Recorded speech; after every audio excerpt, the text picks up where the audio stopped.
இன்னைக்கு எல்லாரோடும் கர்த்தர் பேச போகிறார். ஒவ்வொருவர் வாழ்விலும் கர்த்தர் தம் கிரியைகளை வெளிப்படுத்துவார். ஆமென். அதை நான் விசுவாசிக்கிறேன். இந்த ஸ்தலத்தில் கர்த்தர் எழுந்தருளி இருக்கிறார். அதுதான் மிகப்பெரிய ஆசீர்வாதம். உன்னதருடைய மகிமை நமத்தில் நிழலிட்டிருக்கிறது. அது பெரிய ஆசீர்வாதம். இந்த மகிமையின் கீழ் தங்கி இருந்தாலே போதும், வாழ்க்கையின் எல்லா சூழ்நிலைமைகளுக்கு மாற்றம் உண்டாகும். ஹல்லேலூயா. இந்த ஜெப நாட்களை கர்த்தர் உங்களுக்கு ஆசீர்வாதமாக்கி தந்திருக்கிறார். தொடர்ந்து நீங்கள் ஜெபிக்கிற, வேண்டுகிற, எதிர்பார்க்கிற எல்லா விஷயங்களையும் பரலோகம் உங்களுக்கு வாய்க்க பண்ணி தரப்போகிறது. அவர் எதை சித்தம் கொண்டிருக்கிறாரோ அதில் ஒன்றும் குறையாமல் உங்களுக்கு தந்து வழி நடத்துவாராக. ஹல்லேலூயா. கரங்களை உயர்த்தி ஆண்டவரை ஸ்தோத்திரம் பண்ணலாமா? ஆமே. இந்த காலை வேளையில கர்த்தருடைய மகிமை நம்மத்தில இன்னும் வெளியரங்கமாகட்டும். பிரசன்னம் நம்மத்தில நிலைவரப்படட்டும். ஆமென். கர்த்தர் செய்ய நினைக்கிற காரியம் ஒன்றும் தடைபடாது, எதுவுமே தடைபடாது. சகலத்தையும் நேர்த்தியாய் செய்து முடிக்கிறது. இந்த பொழுதும் நேர்த்தியாய் அவர் நம்மத்தில செய்து முடிக்க போகிறார். ஹல்லேலூயா. அந்த பரலோகத்தை நோக்கி பாருங்க ஒரு நிமிஷம். நாம் இந்த ஆரம்ப நேரத்துல கர்த்தர் நம்மோடு கூட இடைவிட விரும்புகிறார். ஆமென். Thank you Holy Spirit. ஒவ்வொரு முறையும் தேவ பிரசன்னத்தில் வருகிற பொழுது நடக்க வேண்டிய ஒரு விஷயம், நான் தேவனோடு கூட ஆமென் ஒரு நெருக்கமான அனுபவத்துக்கு வர வேண்டும். ஆமென். ஏதோ ஒரு வனாந்தரத்துல இருக்கிறது போல ஒரு நபர் கூட உணரக்கூடாது. நான் ஆராதிக்கிற தேவன் என் நடுவில் இருக்கிறார், என் அருகில் இருக்கிறார். இந்த உலகத்தை விட்டு அவர் பரமேறி போகும்போது சீஷர்களை பார்த்து சொல்லுகிறார், இதோ உலகத்தின் முடிவு பரியந்தம் சகல நாட்களிலும் நான் உங்களோடு கூட இருக்கிறேன். அந்த வார்த்தையின் அர்த்தம் என்ன தெரியுமா? இடைவிடாமல் உங்களோடு கூட இருப்பேன். அது கிரேக்க பதத்தினுடைய அர்த்தம் அதான். ஆமென். இடைவிடாமல். ஆமென். எந்த மனுஷனும் நம்மோடு கூட வாக்கு பண்ணின எந்த உறவினர்களும் அப்படி நம்ம கூட இருக்க முடியாது. ஒரு செகண்ட் கூட கேப் இல்லாம, ஆமென், இடைவெளி இல்லாமல் நம்மோடு கூட எப்பொழுதும் இருப்பேன் என்று வாக்கு பண்ணி இருக்கிறார். ஹல்லேலூயா. என் நேசர் நீர்தானையா, நேசிக்கின்றேன் உம்மை தானையா. என் நேசர் நீர்தானையா, நேசிக்கின்றேன் உம்மை தானையா. சேர்ந்து கரங்களை தட்டி, எனது ஆன்மா உம்மை நினைத்து என்னாலும் ஏங்குதையா. எனது ஆன்மா உம்மை நினைத்து என்னாலும் ஏங்குதையா. எந்தன் படுக்கையிலும் உம்மை நினைக்கின்றேன், நடுராவிலும் தியானிக்கின்றேன். எந்தன் படுக்கையிலும் உம்மை நினைக்கின்றேன், நடுராவிலும் தியானிக்கின்றேன். என் நேசர் நீதானையா, நேசிக்கின்றேன் உம்மை தானையா. என் நேசர் நீதானை. பேசுங்க அவரை பார்த்து, உம்மை தானையா. உம் இரத்தத்தால் என்னை மீட்டு கொண்டே, நன்றி ஏசையா. உம் இரத்தத்தால் என்னை மீட்டு கொண்டே, நன்றி ஏசையா. உந்தன் அன்பாலே எந்த உள்ளம் கவர்ந்தி, இனி நான் அல்ல எல்லாம் சந்துயர்த்தி. உந்தன் அன்பால் எந்த உள்ளம் இனி நான் அல்ல எல்லாம் நீரே. என் நேசர் நீதானையா, நேசிக்கின்றேன். ஹல்லேலூயா. என் நேசர் நீங்கதானே, நேசிக்கின்றேன் உம்மைத்தானையா. துன்பமோ துயரமோ வேதனையோ உம்மை விட்டு பிரிப்பதில்லை. துன்பமோ துயரமோ ஆமென் உம்மை விட்டு உயிருள்ளவரை உயிருள்ளவர் உம்மை தான் நேசிப்பேன். வேறதற்கும் நான் அடிமைப்படேன். உயிருள்ள உம்மை தான் வேறதற்கும் நான் உம்மை அல்லாமல் யாரை நான் நேசிப்பேன். யாருக்காக வாழுவேன். உம்மை யாரை நான் நேசிப்பேன். யாருக்காக வாழுவேன். நம்புங்கப்பா உங்க பிள்ளை, அப்பா நம்புங்கப்பா உங்க பிள்ளை. இயேசுவே நம்புங்கப்பா. நிதரணமாசித்தோ நம்புங்க நம்புங்கப்பா. நம்புங்கப்பா உங்க பிள்ளையை உம்மை முழு உள்ளத்தோடு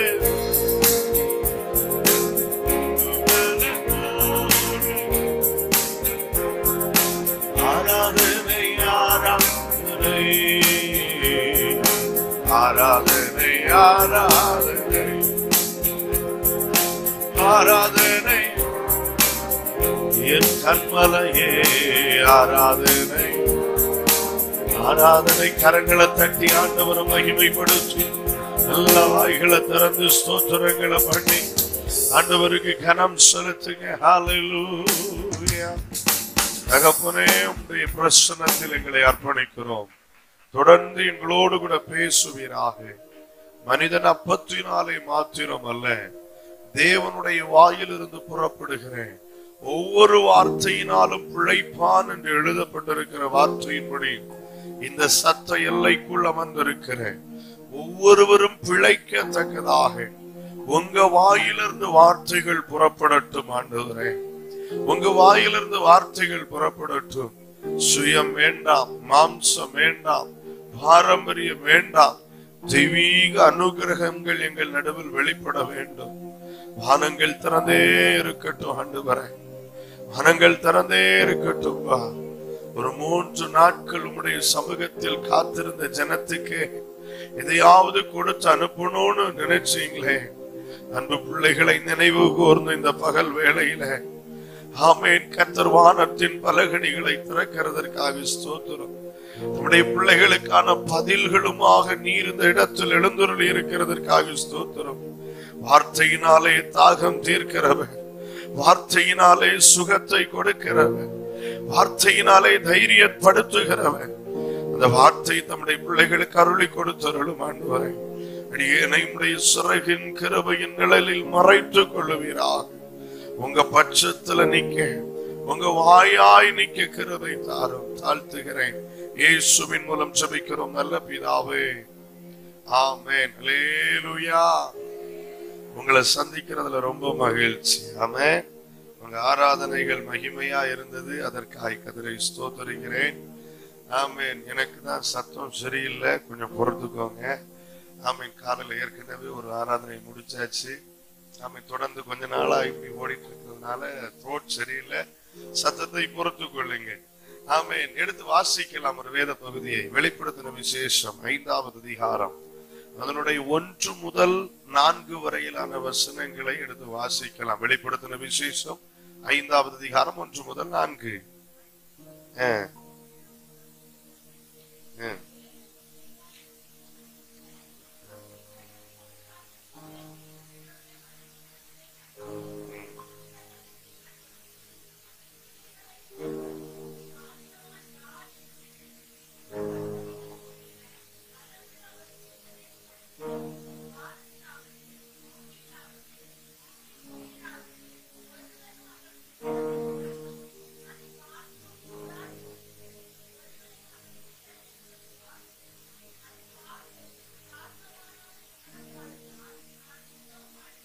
ஹல்லேலூயா. அருமையான இந்த வசனத்துக்காக கர்த்தரை ஸ்தோத்திரிக்கிறேன். கொஞ்ச நேரம் எல்லாரும் நல்லா கவனிக்க வேண்டும். இந்த வெளிப்படுத்தின விசேஷம் புத்தகம் ரொம்ப முக்கியமான ஒரு புத்தகம். இந்த புத்தகத்தை அப்போஸ்தலனாகிய யோவான், இயேசு கிறிஸ்துவின் சீஷர்களில் மிகவும் வயதில் குறைந்தவராயிருந்த, எப்பவுமே அவருக்கு அருகில் உட்கார்ந்திருக்கிற, மார்போடு சாய்ந்திருக்கிற யோவான், இயேசு பரமேறி சென்ற பிறகு ஊழியம் செய்ய ஆரம்பிக்கிறார்கள். அந்த ஊழியத்தில் சுவிசேஷத்தின் நிமித்தம், வசனத்தின் நிமித்தம், இயேசு கிறிஸ்துவின் நாமத்தின் நிமித்தமாய் ரோம சக்கரவர்த்திகளில் ஒருவனாகிய டொமினிஷியன் என்கிற பெரிய ஒரு சக்கரவர்த்தி, அவரால் பல தண்டனைக்குட்படுத்தப்பட்டும் மரிக்காததினால் அவரை பிடிச்சு தண்டனையின் தீவு என்று அறியப்படுகிற பத்மு தீவுக்கு நாடு கடத்தினார். நாடு கடத்தி அங்கே அவனுடைய வாழ்க்கை, அவனுடைய ஊழியம், அவனுடைய எதிர்காலம் எல்லாத்துக்கும் ஒரு முற்றுப்புள்ளி அந்த ரோமன் சக்கரவர்த்தியினால் வைக்கப்படுகிறது. அப்போ யோவானும் என்ன நினைக்கிறார் அப்படின்னா, என் வாழ்க்கை இதோட முடிஞ்சிருச்சு, என்னுடைய ஊழியம் இதோட முடிஞ்சிருச்சு, என் தரிசனம் எல்லாம் முடிஞ்சு. ஆமென். இந்த கடைசி நேரத்தில் அவர் இப்படி பத்முக்கு போகிறதுக்கு முன்னால இன்றைய துருக்கி பகுதிகள், ஆசியா மைனர் என்று சொல்லப்படுகிற 7 பட்டணங்களில் இருந்த திருச்சபைகளுக்கு ஒரு பேராயராக அவர் இருக்கிறார், ஒரு தலைவர், லீடர்ஷிப்ல இருக்கிறார். அப்போ அவர் நினைக்கிறார், என் பதவியும் முடிஞ்சு, என் ஊழியமும் முடிஞ்சு, என் வாழ்க்கையும் முடிஞ்சு. ஏன்னா பத்மு தீவுல கொண்டு போடுற ரீசனே என்ன அப்படின்னா, இனி அங்கேதான் அவருடைய மரணம், அவ்வளவுதான். அந்த தீவை குறிச்சு பார்க்கணும் அப்படின்னா, அது கொடிய ஒரு தீவு, சின்ன ஒரு தீவு தான். கொடிய மிருகங்கள் வாழ்கிற, விஷம் நிறைந்த தேள்களும் சர்ப்பங்களும் கொடிய விஷம் நிறைந்தவைகள் இருக்கிற ஒரு தீவு. ரொம்ப நிழலே கிடையாது அந்த தீவுல, நிழலே கிடையாது. அங்க வேலை செய்யறவங்க கூட வெயில்லையே வேலை செய்து மரித்து போவாங்க கண்களுக்கு முன்னால. ஆகாயத்துல பாத்தீங்கன்னா மரித்து விழுகிற சடலங்களை சாப்பிடுவதற்கு கழுகுகள் வட்டமிட்டு கொண்டே இருக்கும். இப்படிப்பட்ட ஒரு சூழ்நிலைமை. அப்போ சூழ்நிலைமையும் யோவானுடைய முடிவை உறுதி செய்து விட்டது. பறவைகள், மிருகங்களும் இவருடைய முடிவை எதிர்பார்த்துதான் இருக்கு. சக்கரவர்த்தியும் முடிஞ்சிருச்சு, முற்றுப்புள்ளி வச்சுட்டா, ஃபுல் ஸ்டாப் வச்சாச்சு. ஏன்? யோவானே முற்றுப்புள்ளி வச்சுட்டா, என் ஊழியம் முடிஞ்சு. அதுதான் வரலாறு, அதான் சரித்திரம். ஏன்னா யோவானுக்கு தெரியும், இதுல இருந்து தப்புறதுக்கு வாய்ப்பே இல்லை. இனி எத்தனை நாட்கள் உயிரோட இருந்தாலும் இங்கே தான், அதோட முடிஞ்சு. ஆனால் இது போல ஒரு வாரத்தின் முதலாம் நாள், கர்த்தருடைய நாளில், அவர் உலகம் முழுவதிலும் இருக்கிற பரிசுத்தவான்கள் ஆராதிக்கிற பொழுது, தன்னம் தனிமையில் இருந்தாலும் அவர் ஆவிக்குள்ளாக கர்த்தரை ஆராதிக்கிறார். ஆமென். இந்த சத்தியம் எத்தனை பேருக்கு புரியுதுன்னு தெரியல. ஆராதிக்கிற ஒருத்தனை எங்க கொண்டு போட்டாலும் அவன் ஆராதிப்பான்.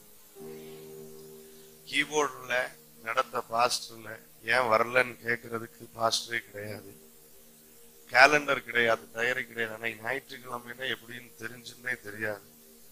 ஆனால் உலகம் முழுவதிலும் இருக்கிற பரிசுத்தவான்கள் ஆராதிக்கிற அந்த நாள்ல அவரால் வெறுமையா இருக்க முடியல. தன்னம் தனிமையில், பாடுகளின் மத்தியிலும் அவர் ஆராதிக்கிற ஒரு அனுபவம். ஆவிக்குள்ளானார், ஆவியின் நிறைவில் அவர் மாறினார். அந்த நேரத்துல அவருக்கு பின்னால ஒரு சத்தம் கேட்குது. ஆமென். எக்கால சத்தத்தை போல ஒரு சத்தம். அந்த சத்தத்தை திரும்பி பார்க்கிறார். பார்த்தா ஒரு பெரிய ஒரு காட்சி. ஆமென். வெண்பஞ்சை போல, உறைந்த மலையை போல இருக்கிற சிரசு, தலைமையருடையவர். அப்படியே பாதத்தை பார்க்கிறார். ஆமென். வெண்கல பாதம். அப்படியே கையில பார்த்தா ஆமென், இருபுறமும் கருக்குள்ள பட்டயம். இப்படி எல்லாம் வரிசையா வசனம் சொல்லுது இந்த காட்சி. இது எதை காட்டுகிறது அப்படின்னா, இந்த இடத்துல முடிந்தது என்று நினைத்த இடத்தில் ஒரு துவக்க புள்ளியை கர்த்தர் அங்க குறிச்சார். ஆமென். நான் விளக்க ரொம்ப நேரம் எடுக்கல அது. ஆமென். அதாவது எந்த இடத்துல யோவானும் நினைத்தார் முடிந்தது, சபை விசுவாசிகளும் நினைச்சிருப்பாங்க, ஐயோ நம்ம பாஸ்டர் முடிஞ்சு, இனி புதிய பாஸ்டர் தான் பார்க்கணும், புதிய தலைவரை தான் பார்க்கணும். இனி அவரை பார்க்க முடியாது. எல்லாரும் நினைச்சாங்க, சக்கரவர்த்தி நினைச்சார் யோவான் சாப்டர் க்ளோஸ், அவ்வளவுதான். எல்லாரும் ஃபுல் ஸ்டாப் வச்ச இடத்துல தேவன் ஒரு துவக்க புள்ளியை வைத்தார். என்ன அற்புதம் அப்படின்னா, அதுக்கு முன்னால யோவான் என்ன ஊழியம் செய்தார்னு பெருசா தெரியாது. சில இடங்கள்ல ஊழியம் செய்திருக்கிறார். நான் சொன்னேன், கண்காணியாய், அதாவது பிஷப்பா இருந்திருக்கிறார், இப்படி எல்லாம் இருந்திருக்கிறார். ஆனா அவருடைய ஊழியம் பெரிய அளவுல ஒரு தாக்கத்தை ஏற்படுத்தல. எல்லாரும் முடிஞ்சிடுச்சுன்னு சொன்ன பிறகு ஆண்டவர் ஒரு துவக்க புள்ளிய வச்சார் பாருங்க. அந்த ஊழியம் தான் இன்றைக்கு வரைக்கும் நிலை நிற்கிறது. அதுக்கு பிறகு யோவான் செய்த ஊழியத்தை தான் இன்னைக்கு வரைக்கும் உலகம் பேசிக்கொண்டே இருக்கிறது. ஆவியானவரும் சாட்சியிட்டுக் கொண்டே இருக்கிறார். அவன் முடிந்தது என்று சொன்ன இடத்தில் சிலருடைய வாழ்வில் கர்த்தர் துவக்கத்தை குறைக்க போகிறார். நீங்களே நினைக்கலாம் முடிஞ்சாச்சுன்னு, ஆனா ஆண்டவர் அதுக்கு அனுமதிக்க மாட்டார். எலியா சொல்லுகிறார், போதும் கர்த்தாவே, எடுத்துக்கொள்ளும், போதும். அண்ணா என்ன சொல்றார், மன நிறைவு வந்துடுச்சா, இனி வேண்டாம், நான் ஒத்தைக்கு இவ்வளவு நாளும் போராடிட்டேன், இனி என்ன முடியாது, என்ன எடுத்துங்க, நான் ஒத்தைக்கு போராடிட்டேன். ஆண்டவர் சொன்னார், நிறுத்து. இன்னைக்கு வரைக்கும் அவரை சாகவே விடல ஆண்டவர். அவருக்கு ஊழியத்தை எவ்வளவு நீட்டிட்டாருன்னா இன்னும் ஊழியம் இருக்கு அவருக்கு. நல்ல ஒரு ஆமீன் சொல்லவே மாட்டேங்கிறீங்க. ஆமென். போதும் என்று முற்றுப்புள்ளி வைத்த இடத்துல கர்த்தர் துவக்க புள்ளிகளை குறைக்கிறார். இன்னைக்கு ஆரம்பத்திலே சொல்றேன், இந்த இடத்துல உங்க வாழ்க்கை முடிஞ்சு, உங்க குடும்பம் முடிஞ்சு, உங்க ஊழியம் முடிஞ்சு, உங்க தரிசனம் முடிஞ்சு, எல்லாம் முடிந்து போயிட்டு என்று யாரு சொல்லி இருந்தாலும் அந்த இடத்துல இந்த பகல் பரிசுத்த ஆவியானவர் ஒரு துவக்கத்தை குறைக்கிறார். அவர் துவங்குகிறதை தடுக்க ஒருவனுக்கும் அதிகாரம் கிடையாது. ஒருவேளை மருத்துவ அறிக்கை சொல்லி இருக்கலாம், முடிஞ்சிச்சு, இனி வாய்ப்பு இல்லை. ஒருவேளை டாக்டரே, வேணா உலக புகழ் பெற்ற டாக்டரே உங்களுக்கு எழுதி தந்திருக்கலாம். ஆனா கர்த்தருடைய மனிதனாய் நான் சொல்லுகிறேன், அவர் துவங்குகிறதை தடுப்பவன் யார்? அவர் செய்வதை தடுப்பவன் யார்? அவருக்கு ஆலோசனை சொல்லத்தக்கதாக புத்திமான் யார்? ஒருவரும் இல்லை. விசுவாசமா இருங்க. சிலருடைய வாழ்க்கையில் இந்த ஜெப நாட்கள் முடியும் போது துவக்கத்தை காண்பீர்கள். முடிவை எதிர்பார்த்திருக்கிற சிலர் துவக்கத்தை காண்பீர்கள் என்று பரிசுத்த ஆவியானவர் சொல்லுகிறார். ஹல்லேலூயா. அப்பதான் சொல்றார், யோவான், ஆமே, நீ மட்டும் இல்ல இங்க தீவுல, நானும் இருக்கேன் உன் கூட. எத்தனை பேருக்கு புரியுது? யோவான் என்ன நினைச்சிட்டு இருக்கிறார்? நான் மட்டும்தான் தீவுல, இதோட முடிஞ்சு. பின்னால இருந்து கூப்பிட்டு சொல்றார், நான் அல்பாவும் உமைராவும் ஆதியும் அந்தவுமா இருக்கிறேன். ஆமே, நானும் உன் கூட தீவுல தான் இருக்கிறேன். ஆமேன். தெய்வத்தை ஆராதிக்கிற, தெய்வத்துக்கு சேவை செய்கிற ஒரு தேவ பிள்ளை எங்க இருந்தாலும் அங்கே கர்த்தர் இருப்பார். ஆமேன். உன்னை சிறைச்சாலையில போட்டா அவர் பட்டுமத்தையில் இருக்கிறவர் அல்ல, அவரும் உன்னோடு கூட சிறைச்சாலையில் இருக்கிறவர். உன்னை சிங்கக்கபியில் போட்டால் அவர் உன்னோடு கூட சிங்கக்கபியில் இருப்பார். உன்னை அக்கினி சூளையில் போட்டால் அவரும் அக்கினி சூளையில் உன்னோடு கூட இருப்பார். எங்க ஆமென். யோசேப்பை குறிச்சு ஆதியாகமம் 39வது அதிகாரம் சொல்லுது, அவன் சிறைச்சாலையில் போட்டாங்களா. ஆமென். எவ்வளவு பெரிய கேவலம் பாருங்க. தப்பே பண்ணாத ஒரு வாலிபன், அவன் மேல இவ்வளவு பெரிய பாரத்தை போட்டு வேதனைக்கு மேல வேதனை வாழ்க்கையில. ஆனா அந்த 39வது அதிகாரம் முழுவதும் வாசிக்கும் பொழுது 4 முறை வேதம் சொல்லுது, தேவன் யோசேப்போட கூட இருந்தார். எங்க சிறைச்சாலையில என் தெய்வம் தம் பிள்ளை எங்க இருக்கிறானோ அங்க இருக்க அவர் வெட்கப்பட மாட்டார். சிறைச்சாலைன்னா சிறைச்சாலையில இருப்பார். அவருக்கு வெட்கமே கிடையாது. இந்த உலகத்தின் பெற்றோர்கள் கூட வெட்கப்படலாம், இவன் கூட நான் இருந்தா என் பேரும் கெட்டு போகும் அப்படின்னு சொல்லலாம். ஆனா என் பரம தகப்பன் அப்படி இல்லை. உன்னை எந்த இடத்துல இருக்கிறாயோ, ஆமீன், எந்த ஒரு இடத்துல சூழ்நிலைமை உன்னை கட்டி வைத்திருக்கிறதோ அதே இடத்துல அவர் உன்னோடு கூட இருப்பார். உன்னை விட்டு விலகவே மாட்டார். ஆமென். இப்ப யோவானுக்கு ஒரு பெரிய சந்தோஷம் வருது. இந்த இடத்துல யோவானுக்கு புதிய ஊழியத்தை கொடுக்கிறார். நான் உனக்கு காண்பிக்கிறவைகளை எழுது. ஹல்லேலூயா. அதுவரைக்கும் அவர் பிரசங்க ஊழியம் பண்ணா, அன்னையில இருந்து ஒரு இலக்கிய ஊழியத்தை கூட கர்த்தர் கூட்டி கொடுத்தார். இன்னையில இருந்து நீ எழுதுன்னா, ஆமென், எழுது, நான் உனக்கு சொல்லி தருவேன், காட்டுவேன், அதெல்லாம் எழுது அப்படின்னார். இலக்கிய ஊழியத்தை கூட்டி கொடுத்தா. முடிஞ்சதுன்னு சொன்னா, ஆமென், யார் சொன்னாலும் நினைச்சுக்கோங்க, இல்ல ஆண்டவர் எனக்கு இனித்தான் பொறுப்புகளை தரப்போறார், இனித்தான் ஊழியத்தை தரப்போகிறார். ஹல்லேலூயா.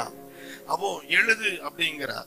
எழுதுன்னா இது அடுத்த ஒரு வார்த்தை சொல்லுகிறார், இதை 7 சபைகளுக்கும் அனுப்பு அப்படிங்கிறார். அப்படின்னா இதுக்குள்ள பல ரகசியம் இருக்கு. நீ ஒரு நாள் இந்த தீவிலிருந்து வெளியே வருவாய். எத்தனை பேருக்கு அந்த வார்த்தை புரியுது? இந்த தீவிலிருந்து எந்த கடித போக்குவரத்தும் இல்ல, ஆனா ஒரு நாள் நீ வெளியே போவ. எழுதிக்கொள், அதை நீ 7 திருச்சபைகளுக்கு அனுப்ப, நான் உன்னை வெளியே கொண்டு வருவேன். ஹல்லேலூயா. மிக அருமையான வார்த்தைகள் ஆண்டவர் தெளிவா எனக்கு இடத்துல உணர்த்துறார். அநேகருடைய வாழ்க்கை துளிர்விட போகிறது, துவங்க போகிறது. முடிந்தது என்று சொன்ன இடத்துல துவக்கத்தை ஒரு ஆரம்பத்தை பரிசுத்த தேவன் முன்குறைத்து வைத்திருக்கிறார். இதை எழுதி வச்சுக்குவாங்க நீங்க. எனக்கு ஒரு புதிய துவக்கம் உண்டு, எனக்கு ஒரு புதிய ஆரம்பம் உண்டு. அது இந்த பகல் பொழுதில் இயேசுவின் நாமத்தில் இந்த இடத்தில் ஆரம்பிக்கிறது. இந்த வினாடியிலேயே அது ஆரம்பிக்கிறதற்காக நான் கர்த்தரை ஸ்தோத்திரிக்கிறேன். ஹல்லேலூயா.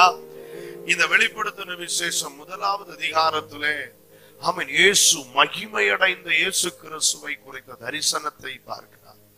2வது 3வது அதிகாரத்திலே ஆமென், 7 திருச்சபைகள், ஏற்கனவே சொன்னேன், இன்றைக்கு இருக்கிற துருக்கி பகுதி ஆசியா மைனரில் உள்ள 7 திருச்சபைகளுக்கான செய்திகள், நிரூபங்கள் கொடுக்கப்படுகிறது. இந்த நிரூபங்கள் எல்லாமே அன்னைக்கு இந்த சபைகளுக்கு அவர் தலைவராக இருந்தார். இவருக்கு ஒரு வருத்தம், ஐயோ என் திருச்சபை எப்படி இருக்குதோ, யாரு கவனிக்கிறாங்களோ, எப்படி போகுதோ. ஆண்டவர் பத்மு தீவில் அதை வெளிப்படுத்தி கொடுத்தார். இதுதான் எபேசு சபையின் நிலை, இதுதான் சிமர்னா சபை நிலை, எல்லாம் சொல்லி கொடுக்க அவர் எழுத, அது எல்லாம் அந்த சபைக்கு பிரயோஜனப்பட்டது. நல்லா கவனிங்க, இது அன்றைக்கு எழுத்தின் பிரகாரமாக 7 சபைகளுக்கானாலும் இன்றைக்கு தீர்க்க தரிசனமாக சபையினுடைய 7 காலங்களை இந்த 7 திருச்சபையும் குறிக்கிறது. 7 காலங்கள். நாம் இருக்கிற காலகட்டம் கடைசி காலகட்டத்துக்குள்ள இருக்கிறோம். ஆமென். 1ஆம் அதிகாரம் யோவான் பார்த்து கொண்டிருக்கிறவைகள், 2, 3 அதிகாரங்கள் நிகழ்காலத்தில் உள்ளவைகள். ஆமென். 4வது அதிகாரத்திலிருந்து 22வது அதிகாரம் வரை பார்க்கிற பகுதிகள் இனி சம்பவிக்க போகிறவைகள். சொல்லுங்க பார்க்கலாம். நம்ம இப்போ 3வது அதிகாரத்துல தான் வாழ்ந்துட்டு இருக்கிறோம். ஆமென். வெளிப்படுத்தின விசேஷம் எத்தனாவது அதிகாரத்துல வாழ்ந்துட்டு இருக்கிறோம்? 3வது அதிகாரத்துல. இன்னும் 4ல இருந்து 22 வரைக்கும் என்ன செய்ய வேண்டியிருக்கு? சம்பவிக்க வேண்டி இருக்குது. ஹல்லேலூயா. சரி, இப்போ 4வது அதிகாரத்துல வந்தா, 4வது அதிகாரத்துல இந்த யோவான் முடிஞ்சதுன்னு நினைச்சார்ல, இந்த யோவானுக்கு பரலோகம் திறக்கிறது. எது திறக்குது? ஆமென். கர்த்தருக்கு ஸ்தோத்திரம் உண்டாவதாக. ஆமென். பரலோகம் திறக்கிறது. நான் ஆமென் ஆண்டவருக்குள்ள மகிழ்கிறேன். நானும் ஒரு காலத்துல என் வாழ்க்கை முடிஞ்சு, இதுதான் நம்ம வாழ்க்கை, எல்லாம் முடிஞ்சுட்டு தான் இருந்தேன். ஆனா அதுக்கு பிறகுதான் கர்த்தர் புதிய துவக்கத்தை வச்சா. அதுக்கு பிறகுதான் வானத்தையே நமக்கு திறந்து தந்தார். ஹல்லேலூயா. நிச்சயமாகவே இந்த அனுபவங்கள் இந்த திருச்சபையில தொடர்ந்து நடக்க போகிறது. ஆவியானவர் தெளிவாய் நாம கற்று தருகிறார். பாருங்க, பரலோகம் திறக்கப்படுது. அவர் பார்க்கிறார். பார்க்கும்போது ஆமென், அந்த பரலோகத்துல ஒரு காட்சி, சிங்காசனத்தை பார்க்கிறார். சிங்காசனத்துல சர்வ வல்லவர் வீற்றிருக்கிறார். அவர் எப்படி இருக்கிறாராம்? பதுமராகத்துக்கும் வச்சிர கல்லுக்கும் ஒப்பானவராக இருக்கிறார். அவரை சுற்றிலும் வானவில் இருந்தது, அவரை சுற்றிலும் சிங்காசனங்கள் இருந்தது. 24 மூப்பர்கள், 4 ஜீவன்கள் சிங்காசனத்தை சுற்றி இருந்தது. அவர்கள் தாழ விழுந்து பணிந்து தங்கள் கிரீடங்களை கழற்றி வைத்து அவருக்கு முன்பாக அவரை ஆராதித்துக் கொண்டிருந்தார்கள். இரவும் பகலும் அவரை சேவித்துக் கொண்டே இருந்தார்கள். பரலோகத்துல நடக்கிற ஒரு மகிமையான ஆராதனையை யோவான் அந்த பத்மு தீவில இருந்து பார்க்கிறார். அந்த வாக்கியம் அவருக்கு கொடுக்கப்பட்டிருந்துச்சு, மிகப்பெரிய ஒரு வாக்கியம். இதன் ஆவிக்குரிய ரகசியங்களை நான் இன்னைக்கு பேச விரும்பல. எனக்கு கர்த்தர் தந்திருக்கிற ஒரு பொறுப்பை நான் நிறைவேற்ற வேண்டும். 5வது அதிகாரத்தில் அதை தொடர்ந்து வருகிற பொழுது 5வது அதிகாரத்துல இப்போ சிங்காசனத்தை பார்த்தா, இப்போ இந்த சிங்காசனத்துல வீற்றிருக்கிறவர், நாம நன்றாய் கவனியுங்கள், வீற்றிருக்கிறவர் வலது கரத்துல ஒரு புஸ்தக சுருளை வைத்திருக்கிறார். ஆமென். புஸ்தக சுருள். ஆமென். இந்த புஸ்தகத்தை நீங்க பாத்தீங்க அப்படின்னா தமிழ்ல புஸ்தகம்னு போட்டிருக்கு. ஆமென். மூல பாஷைகள்ல பாத்தீங்கன்னா ஸ்க்ரோல். ஆமென். புஸ்தக சுருள். அப்போ அத வலது கரத்துல வச்சிருக்கிறார். அது எப்படி இருக்குது? உள்ளேயும் எழுதப்பட்டிருக்கிறது, வெளியையும் எழுதப்பட்டிருக்கிறது. 2 பக்கத்துல எழுதப்பட்டிருக்கு. அதில் ஆமென் அதை கட்டி, அந்த காலங்கள் என்ன செய்வாங்கன்னா புஸ்தக சுருளை எழுதி முடிச்சாச்சுன்னா இப்படி சுருட்டி வச்சு அதை நூலால என்ன செய்வாங்க? கட்டுவாங்க. கட்டி முத்திரை போடுவாங்க, ஒரு சீல் போடுவாங்க. ஆமென்.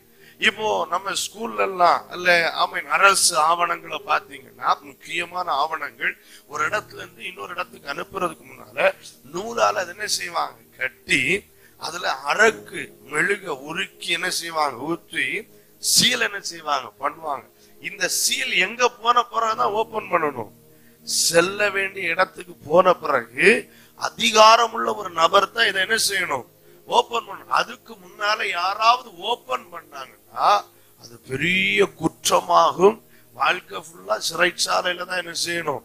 கழிக்கணும். அவ்வளவு பெரிய குற்றம் அந்த முத்திரையை பிரிப்பது. இப்போ தேவனுடைய கரத்துல அப்படி ஒரு புத்தகம். இதுக்கு ஒரு சீல் இல்ல, 7 முத்திரை இருக்கிறது. 7 முத்திரை உள்ளது.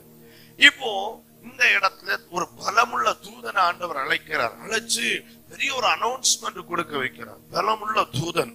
ஆமென். இந்த பலமுள்ள தூதன் பெரிய அனௌன்ஸ்மெண்ட் கொடுக்கிறார். என்ன அனௌன்ஸ்மெண்ட்? இந்த புத்தகத்தை அவருடைய கரத்திலிருந்து வாங்கவும், இதன் முத்திரைகளை உடைக்கவும் ஆமென் தகுதியுள்ள பாத்திரவான் யார் அப்படிங்கிற ஒரு அழைப்பு. இந்த சத்தம் எங்கெல்லாம் கேக்குது? வானத்துல கேக்குது. வானத்தின் கீழ், பூமிக்கு மேல், பூமிக்கு கீழ் எல்லா இடங்களிலும் அந்த சத்தம் தொனிக்குது. இந்த சத்தம் தொனித்த பிறகும் ஒருத்தருமே இதுக்கு முன்னால நான் ரெடியா இருக்கிறேன், வர்றேன் அப்படின்ட்டு என்ன செய்யல, வரவே இல்லை. யாருமே வரல. அப்போ இந்த இடத்துல இந்த முக்கியமான வசனம், 4வது வசனம், அதுதான் நம்முடைய இன்றைய தியான பொருள். அது அங்க சொல்லி இருக்குது, ஒருவனும் அந்த புஸ்தகத்தை திறந்து வாசிக்கவும் அதை பார்க்கவும் பாத்திரவானாக காணப்படாததினால் நான் மிகவும் அழுதேன். ஆமென்.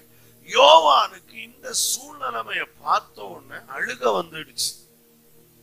அவர் இங்க சொல்லப்பட்டிருக்கிற வார்த்தை, நான் மிகவும் அழுதேன், ரொம்ப அழுதுட்டேன்.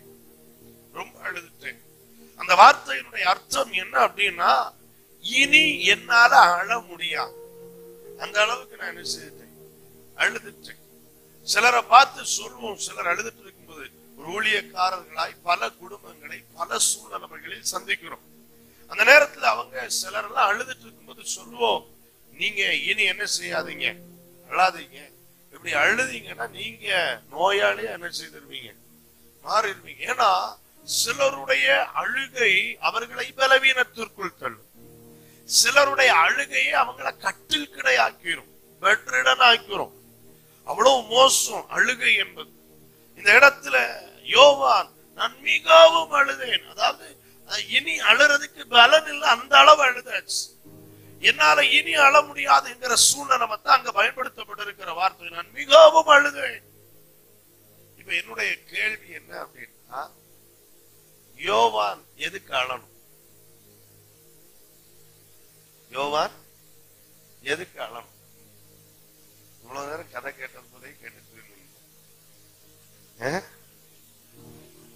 யோவான் எதுக்கு அழணும்? யோவான் அழுது நல்லதா கெட்டதா? நல்லது. கர்த்தருக்கு ஸ்தோத்திரம். நீங்க பாருங்க, யோவான் அழுதுட்டே இருக்கிறார். ஆண்டவர் ஒரு வார்த்தை வந்து சொல்லலாம், நீ என்ன செய்யாத சொன்னாரா? வாசி பாருங்க, ஆண்டவர் சொன்னாரா? இல்ல. 24 மூப்பர்கள்ல ஒருத்தர் வந்து நீ என்ன செய்யாத, நீ அழ வேண்டாம் அப்படிங்கிற. மற்றபடி ஆண்டவர் யோவான் அழுதத கேர் பண்ணவே இல்லை இந்த இடத்துல. ஏன் கேர் பண்ணல? யோவானுடைய அழுகை அர்த்தமற்ற அழுகை. எப்படிப்பட்ட அழுகை? சத்தமா சொல்லுங்க. சில ஆட்களை பார்த்திருக்கீங்களா? எப்ப பார்த்தாலும் என்ன செய்வாங்க? ஆமா, சிலருக்கு அழ மட்டும்தான் தெரியும். ஆமா, யோவான் நினைச்சாரோ என்னவோ தெரியல, நான் அழுத உடனே யாரோ தகுதி பெற்று வருவாங்க அப்படின்னு நினைச்சாரோ தெரியல. சிலர்லாம் அப்படித்தான் நினைக்கிறாங்க, அழுதா எல்லாம் நடந்துரும். சிலரை சொல்லுவாங்க வீடுகள், அழுதே சாதிச்சிருவா. எப்படி அழுதே? ஆமா, யோவான் இங்க அழுறார்.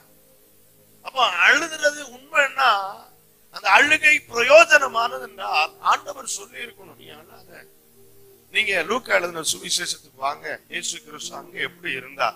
லூக்கா எழுதின சுவிசேஷம் 7வது அதிகாரம் திருப்பிக்கோங்க, ஒரு வசனத்தை வாசிங்க. அப்போ இந்த வசனம் உங்களுக்கு இன்னும் நல்லா புரியும். லூக்கா எழுதின சுவிசேஷம் 7வது அதிகாரம் அதனுடைய ஸ்தோத்திரம் 13வது வசனத்தை வாசிங்க. அவள் மேல் மனதுருகி அழாதே என்று இப்ப யார பார்த்து சொல்றார்? நாயினூர்ல இருந்து ஒரே ஒரு மகன். ஆமை, ஏற்கனவே கணவனை இழந்தாச்சு. இப்போ ஒரே ஒரு மகன். யூத கலாச்சாரத்துல வீட்டுல ஆம்பளை இருந்தா தான் வீட்டுக்கு மதிப்பு, வீட்டுக்கு வருமானம் வேணும்னா ஆம்பளை வேணும், வீட்டுல பாதுகாப்பு வேணும்னா ஆம்பளை வேணும். இப்போ இருந்த ஒரே நம்பிக்கை மகன், வாலிபன். அவனும் என்ன செய்து போனான்? மறிச்சுட்டான். இப்ப பாடையில தூக்கிட்டு போறாங்க, எல்லாம் முடிஞ்சிச்சு அப்படின்ட்டு. போற வழியில இயேசு பார்க்கிறார் இந்த பயணத்தை பார்க்கிறார். ஊர்வலத்தை பார்த்த உடனே பாடைய தொடுற. பொதுவா யாரும் இப்படி தொட மாட்டாங்க.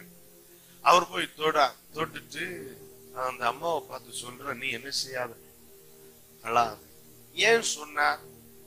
அந்த அம்மா அழுறதுக்கு காரணம் இருக்கு, ரீசன் இருக்கு. அந்த அம்மா அழுறதுக்கு பின்னால ஒரு அர்த்தம் இருக்கு. இனி எனக்கு யாரு உண்டு இந்த உலகத்துல?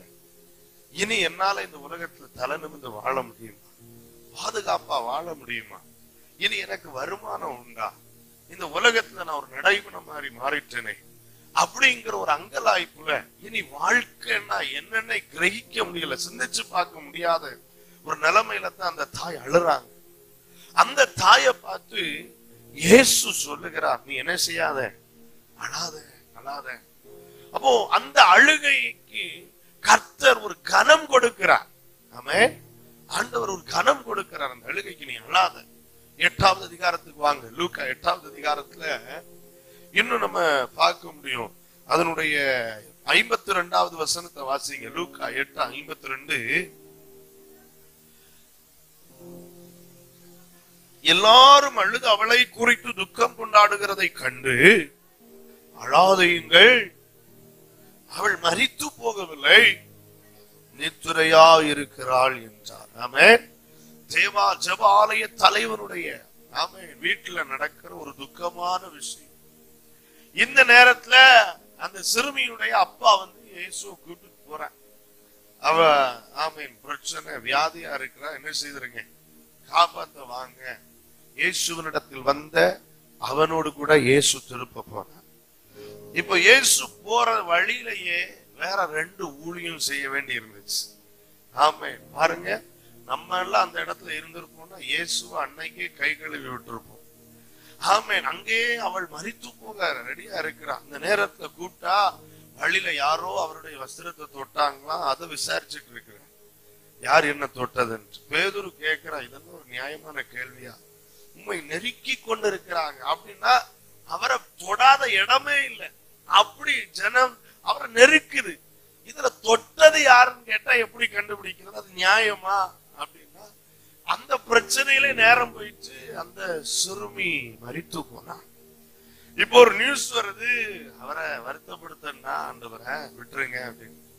ஆனா இயேசு சொல்றார், இல்ல நான் வருவேன். ஆமென், நான் வருவேன் சொல்றேன். ஆமா, இன்னைக்கு சிலரை பார்த்து சொல்றார், உன் வாழ்க்கையில் விடுதலைக்காக எடுத்த அந்த முயற்சியை கர்த்தர் கைவிட போறதே இல்லை. தாமதம் நீ சோர்ந்து போகாத. எவ்வளவு தாமதம்னாலும் அவர் வந்து உன்னை தொட்டு உன்னை சுகமாக்கி திரும்ப நீ இழந்து போனதை தந்து உன்னை மகிழ்விச்சுதான் அவர் கடந்து செல்வார். கரங்களை உயர்த்தி ஸ்தோத்திரம் பண்ணுங்க. சரி, இப்ப பாருங்க, இந்த வீட்டுல வந்தா ஆமென், எல்லாரும் அழுறாங்க. ஆமென், ஒப்பாரி வைக்கிறவங்க ஒரு பக்கம், எல்லாம் அழுதுகிட்டே இருக்கிறாங்க. எல்லாரும் பார்த்து சொல்றார், நீங்கள் என்ன செய்யாதீங்க, அவங்க அழுறத ரெஸ்பான்ஸ் பண்ற, கனப்படுத்துற. அப்போ அதனுடைய அர்த்தம் என்ன? நீங்க அழ காரணம் உண்டு. உங்களுக்கு அழுகைக்கு ஒரு விஷயம் இருக்கு. நீங்க அழுறதுல ஆமென் வருத்தம் இல்ல. அழாம இருந்தாதான் பிரச்சனை. அந்த இடத்துல அழுறீங்க, நீங்க இனி என்ன செய்யாதீங்க, அழாதீங்க என்று அவங்கள சமாதானப்படுத்துற. ஆனா எனக்கு ஒரு வருத்தம் என்ன அப்படின்னா, யோவான் தன்னந்தனியா பத்மு தீவுல இருந்து ஒரு தரிசனத்தை பார்த்து இப்படி அழுதுகிட்டு இருக்கிறார். இனி அழ முடியாத அளவுக்கு அவர் என்ன செய்துட்டார்? இவ்வளவு நேரம் கூடவே நிக்கேன்னு சொன்ன இயேசு ஒரு வார்த்தை பேசலாமா இல்லையா? கண்டிப்பா சொல்லிருக்கலாம், இனி என்ன செய்யாத, நீ அழாத, கொஞ்சம் அமைதியா இருன்னு முதுக தட்டி கொடுத்திருக்கலாம். ஆனா இயேசுவாங்க காரணம், இவர் அழுறது எதுக்குன்னு அவருக்கே தெரியாது. பக்கத்துல கை கொடுங்க, ஒரு ஆளுக்கு மட்டும், 2 சைடும் கை கொடுக்க கூடாது. ஒரு ஆளுக்கு கை கொடுங்க, முகத்தை பாருங்க. நீங்க எதுக்கு அழறீங்கன்னு உங்களுக்கு தெரியுமான்னு கேளுங்க. சிலர்லாம் சொல்லுவாங்க, பாஸ்டர் வாழ்க்கையே கண்ணீர்ல தான் போகுது. நான் சிலர்கிட்ட கேட்பேன், எதுக்கு கண்ணீர் விடுறீங்கன்னு உங்களுக்கு தெரியுமா அப்படின்னா அவங்களுக்கு சொல்லவே. ஆமா, ஆனா கண்ணீர் ஒரே அழுக. ஆமா, அப்படித்தான். ஆனா எதுக்குன்னு கேட்டா சிலருக்கு அது ஃபேஷனா போச்சு. அழுதாத்தான் ஒரு ஆமா 4 பேர் நம்மகிட்ட பரிதாபப்படுவாங்க. ஆமா, இன்னைக்கு சிலரோட கர்த்தர் பேச போறார். ஆமென். யோவானுடைய அழுகைக்கு அர்த்தமே இல்லை, பிரயோஜனமே இல்லை. அவர் அழுததுனால ஏதாவது நடந்துச்சான்னு இல்ல. அவர் அழுததுனால இயேசு மனமிறங்கினாரான்னு கேட்டா இல்ல. அவர் அழுதுட்டு இருந்ததுனால பிதா உடனே இல்ல யாரும் பாத்துறவானா இல்ல, அதனால யோவானுக்கு இந்த பொறுப்பை கொடுத்துருவோம் அப்படின்னு கொடுத்தாரான்னு கேட்டா இல்ல. தேவன் இருந்த இடத்தை விட்டு அவர் என்ன செய்யல, அசையவே இல்லை. அவர் சிங்காசனத்துல தான் இருக்கிறார். தூதர்கணங்கள்ல அப்படி இருக்கிறாங்க. ஏதோ சபையின் பிரதிநிதியா இருக்கிற 24 மூப்பர்களில் ஒரு மூப்பருக்கு மட்டும் ஒரு ஏதோ மனமிறங்கி போய் சொன்னார், நீ என்ன செய்யாத, அழாத. கர்த்தருக்கு ஸ்தோத்திரம். இந்த இடத்துல இவர் அழ காரணம் என்ன? யோவானுக்கு போதுமான அறிவு இல்லை. என்ன இல்ல? அறிவு இல்லை. ஆமன், எழுதுறவங்க எழுதி வச்சுக்கோங்க. ஆமன், சரியான அறிவு இல்லாததுனால்தான் அடிக்கடி அழ வேண்டிய நிலைமை என்ன செய்யுது, வருது. ஆமன், என்ன அறிவு இல்ல யோவானுக்கு? போதுமான அறிவு இல்லைன்னா இந்த இடத்துல ஆமேன் எதிர்காலத்தை குறித்த அறிவு யோவானுக்கு இல்லை. ஆமேன், ஒண்ணு என்ன அறிவு இல்ல, இனி என்ன நடக்க போகுதுன்னு தெரிஞ்சிருந்தா யோவான் கண்டிப்பா அழுதிருக்க மாட்டான். என்ன நடக்க போகுது நீ? ஆமேன், ஆட்டுக்குட்டியானவர், அடிக்கப்பட்ட ஆட்டுக்குட்டியானவர், பாவமே இல்லாதவர், பரிசுத்தர் ஒருத்தர் இருக்கிறார். அவர் எழுந்தருளை வரப்போகிறார். அவர் இந்த புஸ்தகத்தை வாங்க போறார். அவர் முத்திரையை உடைக்க போறார். ஆமென். அந்த அறிவு இவருக்கு நமக்கே இல்லை. அதனால தானே அழறோம். நான் ஒரு கேள்வி கேட்கிறேன். இத்தனை ஒரு 2 வருஷத்துக்கு முன்னால நீங்க அழுது சில விஷயத்துல ஆமென் கண்ணீர் விட்டு துக்கம் கொண்டாடிட்டே இருந்திருப்பீங்க பாருங்க. அந்த விஷயம் இன்னைக்கு மாறி இருக்கும். ஆமென். அது நம்ம அழுததுனால மாறிச்சா இல்ல அது பனி போல் அப்படி போயிடுச்சா? எப்படி போச்சு? ஆமா, நம்ம ஜபத்துல என்ன கேட்டோம், ஆனா நடந்தது வித்தியாசமா நடந்திருக்கும். நம்ம ஜபத்துல கேட்டிருப்போம், அது அப்படி நடக்கணும், இப்படி நடக்கணும், அப்படி இப்படின்னு. ஆனா இப்படி எதுவுமே நடக்காம எப்படி நடந்துச்சுன்னு தெரியாமலே நம்ம விடுவிக்கப்பட்டிருக்கிறோம். எத்தனை பேருக்கு புரியுது? அழ வேண்டிய பிரச்சனைக்கு அழணும், ஆமென். ஆனா சில பிரச்சனைக்கு அழக்கூடாது. அழுகிறது நம்ம இன்னும் பலவீனப்படுத்தும். ஹல்லேலூயா. அர்த்தமற்ற அழுகைக்கு இந்த பகல் ஒரு முடிவு உண்டாகும். அர்த்தமற்ற அழுகைக்கு தெளிவாய், ஏன்னா வேதம் முழுவதும் நிறைய இடத்துல ஆண்டவர் சொல்லுகிறார். அழுகிற விஷயத்தை குறித்து நிறைய இடத்துல ஆண்டவர் வருத்தப்பட்டார். ஆமே, ஏன் இப்படி இருக்கிறேன் பாருங்க. இந்த இடத்துல யோவானுக்கு இனி என்ன நடக்க போகுதுன்னு அறிவு இல்ல, இனி என்ன சம்பவிக்க போகிறது. இரண்டாவது, தேவனுடைய திட்டத்தை குறித்த அறிவில்லை. என்ன இல்ல? தேவனுடைய திட்டத்தை குறித்த அறிவில்லை. மூன்று, பிரச்சனையின் பரிகாரத்தை குறித்த அறிவு அவருக்கு இல்ல. இதுக்கு என்ன பரிகாரம்? சிலருக்கெல்லாம் என்ன எடுத்தாலும் அழுகதான் பரிகாரம். என்ன எடுத்தாலும் அழுகதான் பரிகாரம். ஆமே, சிலர் பார்த்தா, நானும் ஊழியக்காரனா தானே இருக்கிறேன் திருச்சபையில, என்ன எடுத்தாலும் வந்து என்ன செய்யறது? அழுறது. ஆமே, அவங்க கிட்ட நீங்க பேசவே வருத்தமா இருக்கும். ஏன்னா இப்படி நம்ம மாறிடக்கூடாது பாருங்க. எப்ப பார்த்தாலும் நம்மகிட்ட வந்து இப்படி அழுதுகிட்டே இருந்தா, ஏன்னா அழ வேண்டிய பிரச்சனைக்கு அழணும். சிலர் என்ன நினைக்கிறாங்க, எல்லா பிரச்சனைக்கும் அழுகை முற்றுப்புள்ளியா இருக்கும், ஒரு சொல்யூஷனா இருக்கும். இல்ல, பிரச்சனையின் பரிகாரம் அழுகை அல்ல. பிரச்சனைக்கு பரிகாரம் அழுகை ஒரு பொழுதும் அல்ல. ஆமென். அதே நேரத்துல தேவன் ஏதோ ஒண்ணு அதுக்குள்ள செய்வார். ஹல்லேலூயா. பாருங்க, நம்ம வாழ்க்கையில பல, யோவானுக்கு இப்படி பிரச்சனை, நம்ம வாழ்க்கையில உள்ள பிரச்சனை எல்லாம் பல விதமா இருக்கும். ஒரு வசனத்தை வாசித்துருவோம், அந்த வசனம் நமக்கு பதிலாக இருக்கும். இன்றைக்கு 1 கொரிந்தியருக்கு எழுதின நிருபம், அப்போஸ்தலனாகிய பவுல் கொரிந்தியருக்கு எழுதின முதலாவது நிருபம், அதனுடைய 10வது அதிகாரம், 10வது அதிகாரத்துக்கு நேராக உங்கள் சிந்தைகளை திருப்புங்க. அதனுடைய 13வது வசனத்தை வாசிங்களேன்.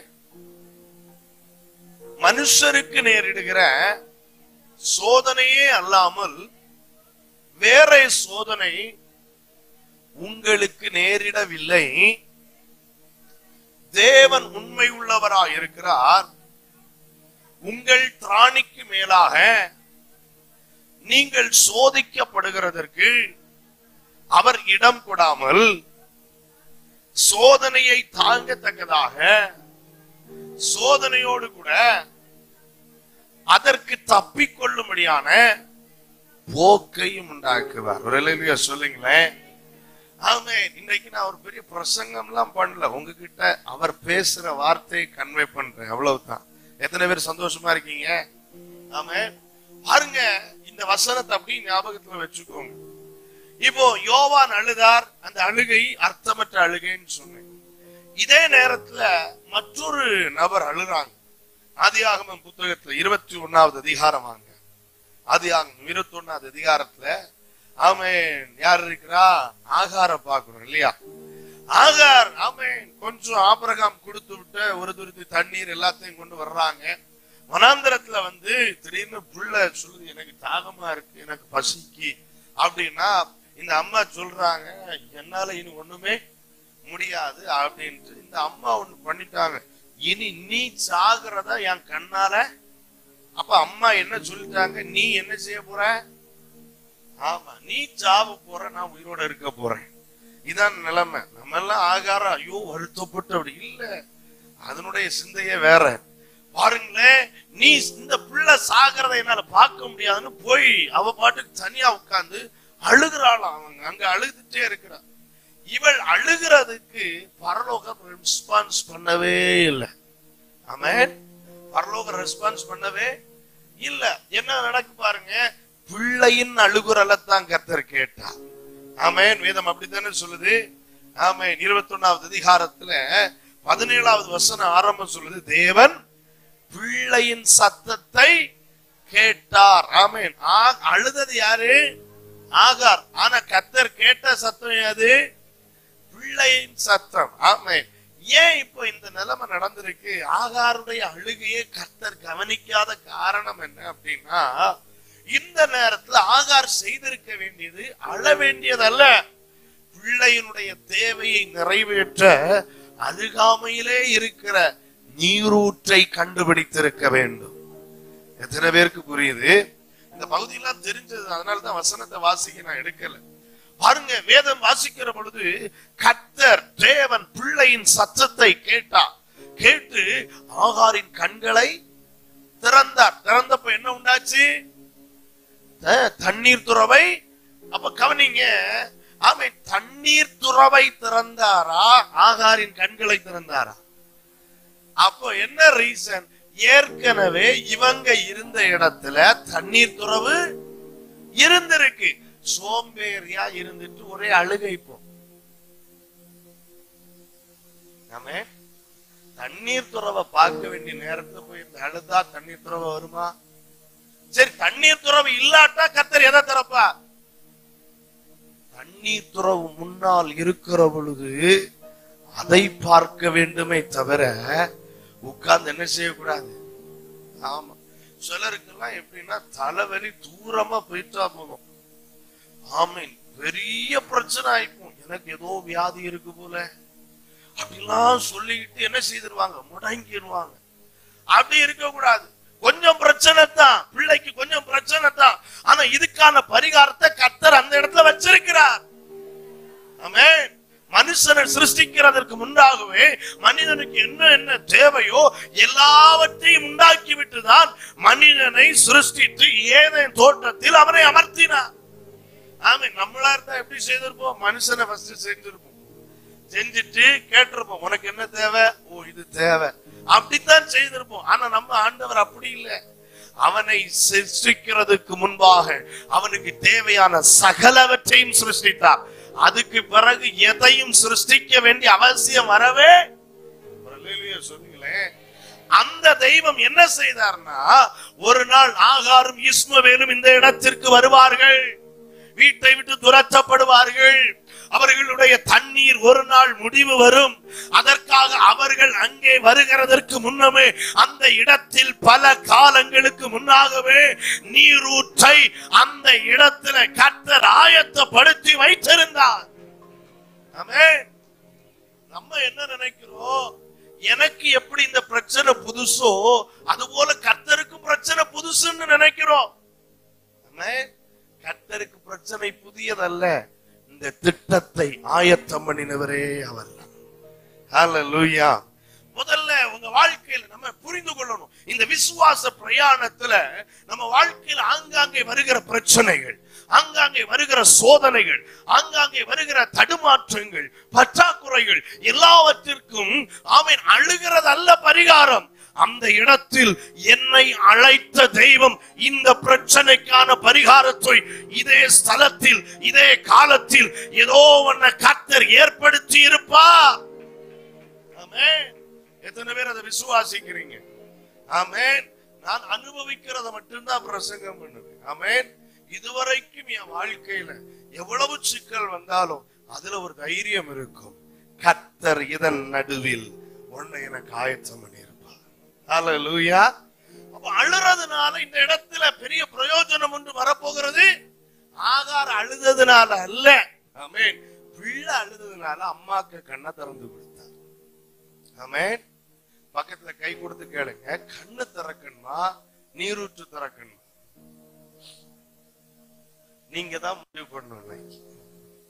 சிலருக்கெல்லாம் கண்ணு தான் திறக்க வேண்டி இருக்கு, ஏற்கனவே நீரூற்று திறந்து தான் இருக்கு.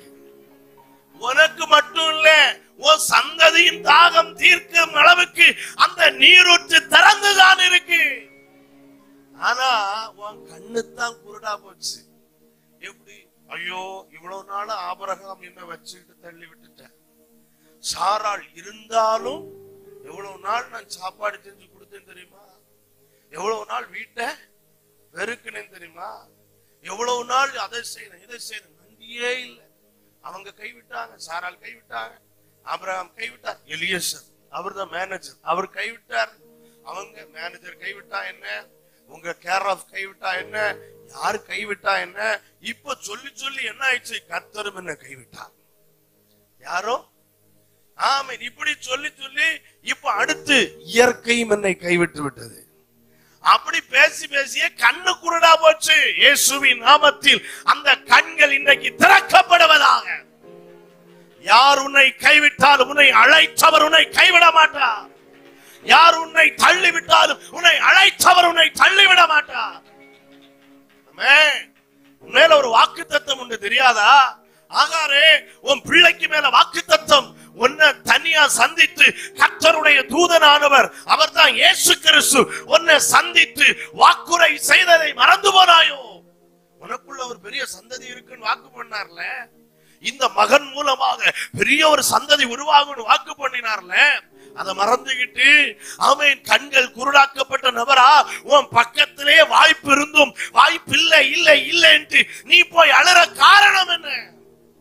அர்த்தமற்ற அழுகை இன்றைக்கு நிறுத்தப்படுவதாக. ஆமென். கை நீட்டுற தூரத்துல இருக்கு, அதை விட்டுட்டு ஏன் அழுதுட்டு இருக்கிற? ஆயுசு குறைஞ்சிரும். ஆமென். நம்ம நிறைய பேர் செய்கிற ஞானவீனமான காரியத்தை சொல்றேன்.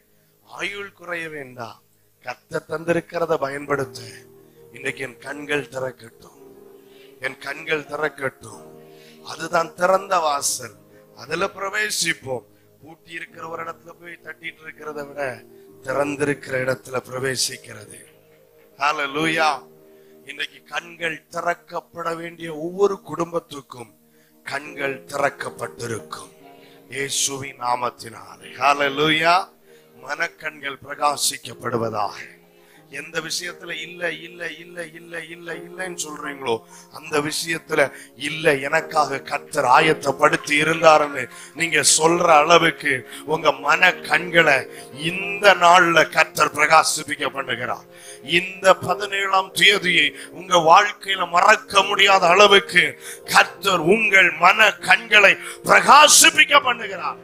இந்த வார்த்தையை கேட்கும் போது வெறும் பிரசங்கம்னு நினைக்காதீங்க.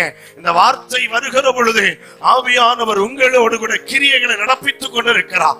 ஆவியானவர் உங்களில் பலவந்தம் பண்ணி கொண்டிருக்கிறார். நீங்கள் அறியாமலேயே உங்களுக்குள்ள பெரிய மாற்றத்தை உண்டு பண்ணுகிறார். எஸ், இயேசுவின் நாமத்தில் சிலருடைய மன கண்கள் இப்பொழுது பிரகாசிக்கப்படுகிறது. எஸ், ஆமென்.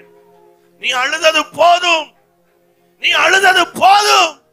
இது அழுகிற காலம் அல்ல, இது உனக்காக நான் வைத்திருக்கிற நன்மையை சுதந்தரிக்கிற காலம்.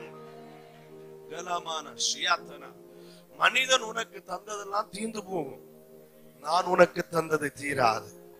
இன்னைக்கும் அந்த நீரூற்றி இருக்கிறதா சரித்திரம் சொல்லுது.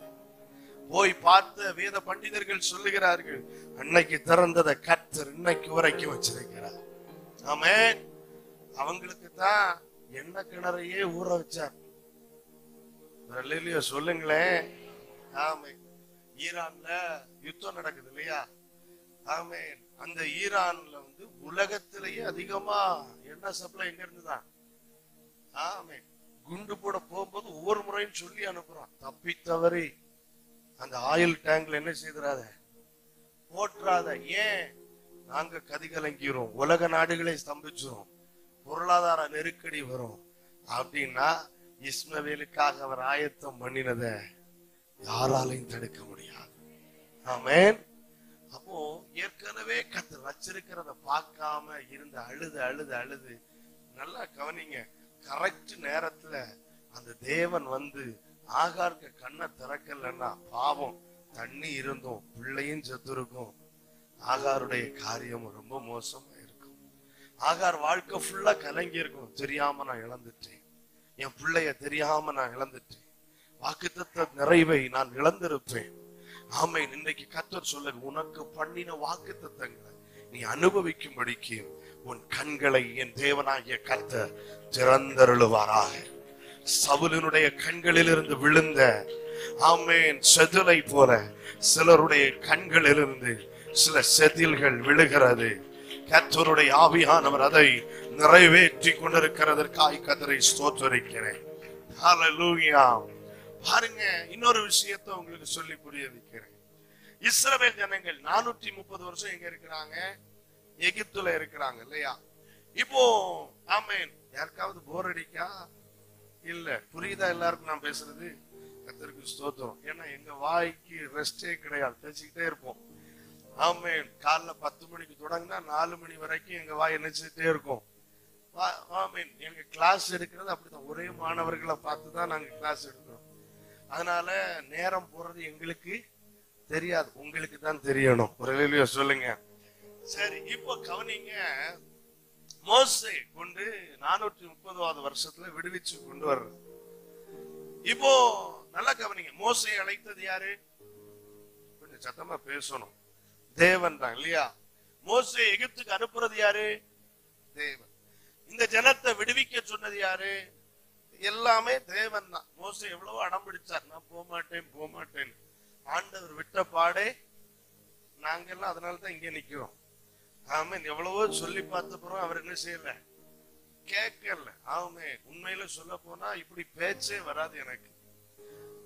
சின்ன வயசுல சர்ச்சில் சொல்லுவாங்க, இப்பொழுது சிறு பிள்ளைகள் வசனம் சொல்லுவார்கள். அப்போ நான் முன்னால நின்னுட்டு என்ன சொல்றேன்னு எனக்கே தெரியாது. ஆனா கொஞ்ச நேரம் சத்தம் மட்டும் நிச்சயம் அவங்க ஏதாவது சொல்லி முடிச்சிடும். அப்போ இன்னைக்கு என்ன அப்படி கிண்டல் அடிக்கிறவங்க இருக்காங்க, சின்ன வயசுல பார்த்தவங்க. அந்த என்ன இவ்வளவு தெளிவா பேச வச்சிருக்கிறாருன்னா அது அழைப்பு மட்டும்தான். ஆமென். அதனால நாங்க இனி பேசாம இருக்கிறதே இல்லை, பேசிக்கிட்டே இருப்போம். ஹல்லேலூயா. சரி, இப்போ மோசே அழைக்கப்பட்டு வந்தாச்சு, ஜனங்களை விடுவிச்சாச்சு. அப்போ மோசே கூட்டிட்டு போறார். எப்படி? பெலிஸ்தியர் தேசம் வழியாக போயிடலாம் அப்படின்னு கூட்டிட்டு போறார். அப்ப ஏன் பெலிஸ்திய தேசம் வழியா போனா 40 நாள்ல எங்க போயிடலாம்? கானானுக்கு போயிடலாம். இப்போ ஆண்டவர் இடைப்பட்டார். நெல் ஆமை திடீர்னு நிக்க சொன்னார். திரும்பு. யாத்திராகமம் 14வது அதிகாரம் 1வது வசனத்தை எடுத்து வாசிங்க பார்க்கலாம். யாத்திராகமம் 14. இப்ப போவ சொன்னது யாரு? முதல்ல கர்த்தர். இப்போ திரும்ப சொன்னது யாரு? ஆமா, சில நேரத்துல போவ சொன்ன கர்த்தர் என்ன செய்வார்? திரும்பவும் சொல்லுவார். இப்போ இது மோசேக்கு தெரியும். ஆண்டவர் தான் என்ன சொல்லி இருக்கிறார்? திரும்ப. பெலிஸ்தியர் வழியில போயிட்டு இருந்தவங்க திடீர்னு திரும்ப சொன்னோம்னா திரும்பியாச்சு. இப்ப எங்க போனோம்? வேற ரூட்ல. சொல்றார், ரூட்டையும் சொல்லி கொடுக்கிறார். மிக்தோலுக்கும் ஈராத் பள்ளத்தாக்கு அடுத்து ஆமீன் சமுத்திரத்துக்கு இடையில போய் நீங்க என்ன செய்யுங்க? ஆமீன் அங்க ஆமீன் போங்க அப்படின்னா இவங்க ரிட்டர்ன் வர்றாங்க. வந்தா என்ன நடக்கு பாருங்க. சிவந்த சமுத்திரம், இங்க பர்வதம், இங்க பெரிய மலை. இப்போ இங்க பெலிஸ்திய தேசத்துக்கிட்ட போயிட்டு திரும்பினாங்க பாருங்க. இந்த செய்தி எங்க போகுது? ஆமீன் நேரா எகிப்துல பார்வோனுக்கு போகுது. எப்படியும் அன்னைக்குள்ள வல்லரசே எகிப்து தான். அப்ப எவ்வளவு உளவாளிகளை வச்சிருந்திருப்பாங்க. இந்த நியூஸ் போகுது. உடனே அவர் என்ன சொல்றார் பாருங்க. 14வது அதிகாரத்துல 3வது வசனம். அப்பொழுது பார்வோன் பாருங்க தேசத்துல எப்படி திரியறாங்க. ஆனா அவங்க எதனால இப்படி சுத்திட்டு இருக்கிறாங்க? கர்த்தர் என்ன செய்திருக்கிறார்? திரும்ப வர சொல்லி இருக்கிறார். அதனால போன ரூட்ல என்ன செய்யறாங்க?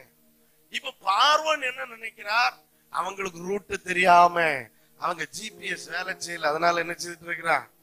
ஆமா, நாங்க அடிக்கடி இரவு நேரங்கள்ல மாட்டிக்குவோம். புதிய ஊர்கள்ல போயிட்டு போன இடத்துக்கே சுத்தி சுத்தி வருவோம். ஆமேன். மேப் அப்படித்தான் எங்களை என்ன செய்யும்? காட்டிக்கிட்டே இருக்கும். அந்த மாதிரி இவர் நினைச்சுக்கிட்டார். இப்போ வழி இவங்களுக்கு திகைத்து என்ன செய்யறாங்க? திரிறாங்க. வனாந்திரம் அவர்களை வனாந்திரத்துல எங்க பார்த்தாலும் ஒண்ணு போலே இருக்கு, பாதையே இல்லை.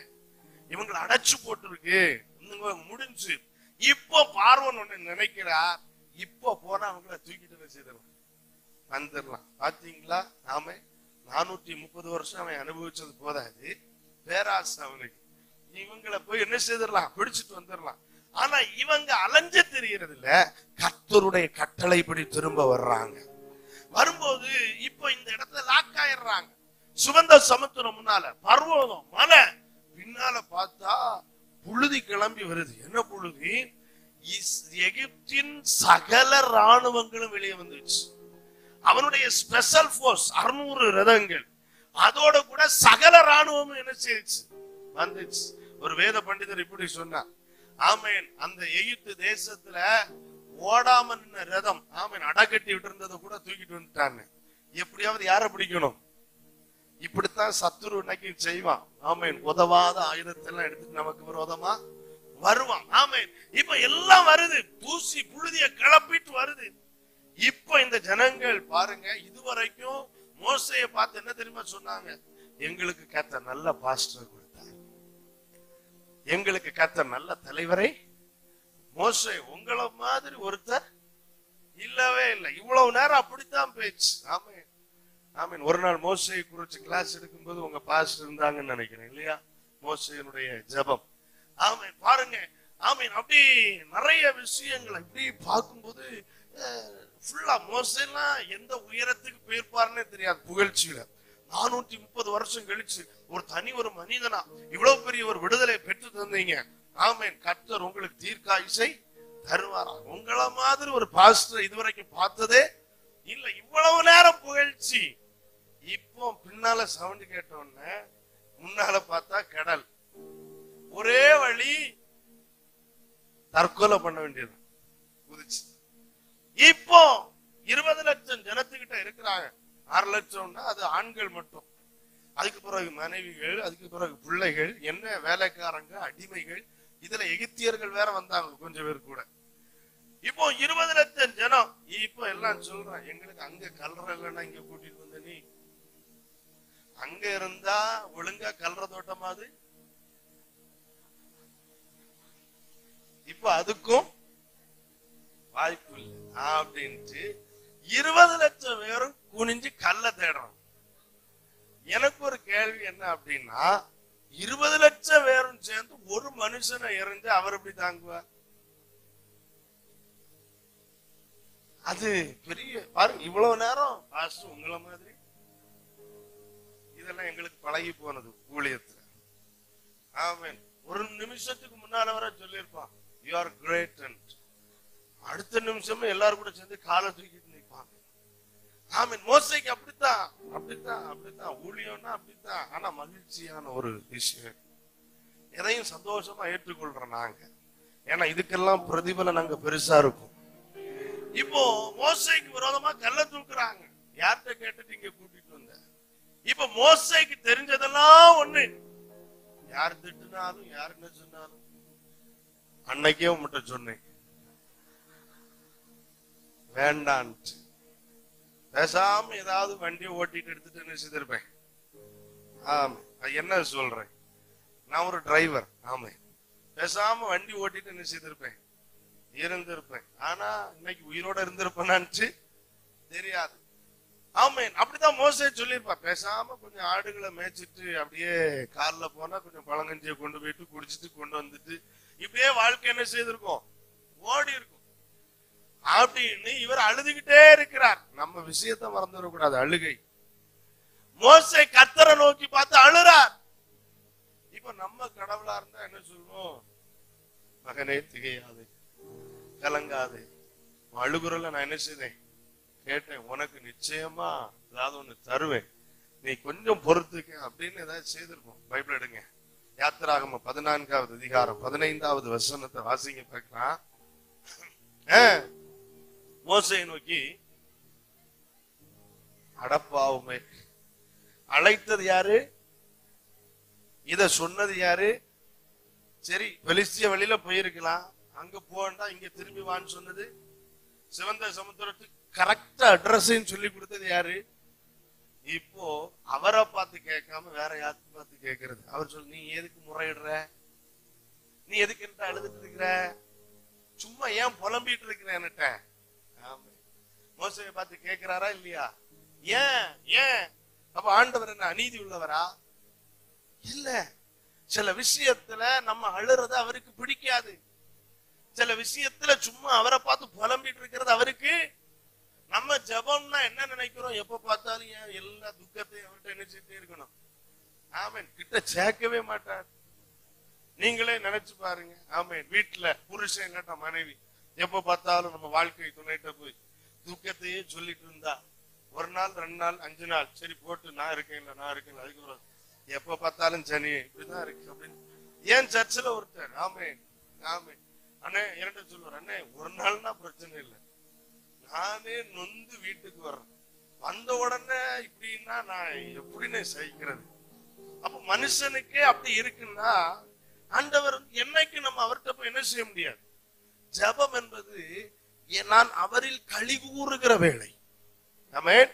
ஜெபம் என்பது எனக்கும் அவருக்கும் இடையில் தனிப்பட்ட உறவை நான் கொண்டாடுகிற வேலை. எனக்கு பேச பிரச்சனையே இல்லாட்டாலும் மணி நேரங்கள் அவரோடு கூட இருக்கிற நேரம் தான் ஜெபம். சில நேரம் ஜெபத்துக்கு வார்த்தையே தேவைப்படாது. ஆனா சிலர் தப்பா புரிஞ்சுக்கிட்டு ஜெபம் அப்படின்னு ஒண்ணு கண்ணுன்னு மளமளன்னு அழுது. தப்பு இல்ல, திரும்பவும் என்ன மன்னிக்கும். நான் அழுகிற ஒருவன் தேவ சமூகத்துல. ஆனா எப்பவுமே பிரச்சனையை சொல்லி சொல்லி அழுது வாழ்க்கையில் நிறைய இழப்புகளை சந்திக்கிறவர்களை பார்த்து நான் சொல்லுகிறேன். எல்லாத்துக்கும் அழுகிறது சொல்யூஷன், பரிகாரம் அல்ல. மோசே பாருங்க, 20 லட்சம் ஜனத்தை இப்ப நடத்தணும் ஒரு தலைவனா இருக்கிறான். அவனுக்கு எப்படி அழுக வராம இருக்கும், எப்படி வருத்தம் வராம இருக்கும்? அவர் கர்த்தரை நோக்கி பார்த்து அவர் சொல்லுகிறார், நீ என்னை நோக்கி முறையிடுகிறது என்ன? என்ன சொன்னார் அந்த இடத்துல? புறப்பட்டு முன்னால என்ன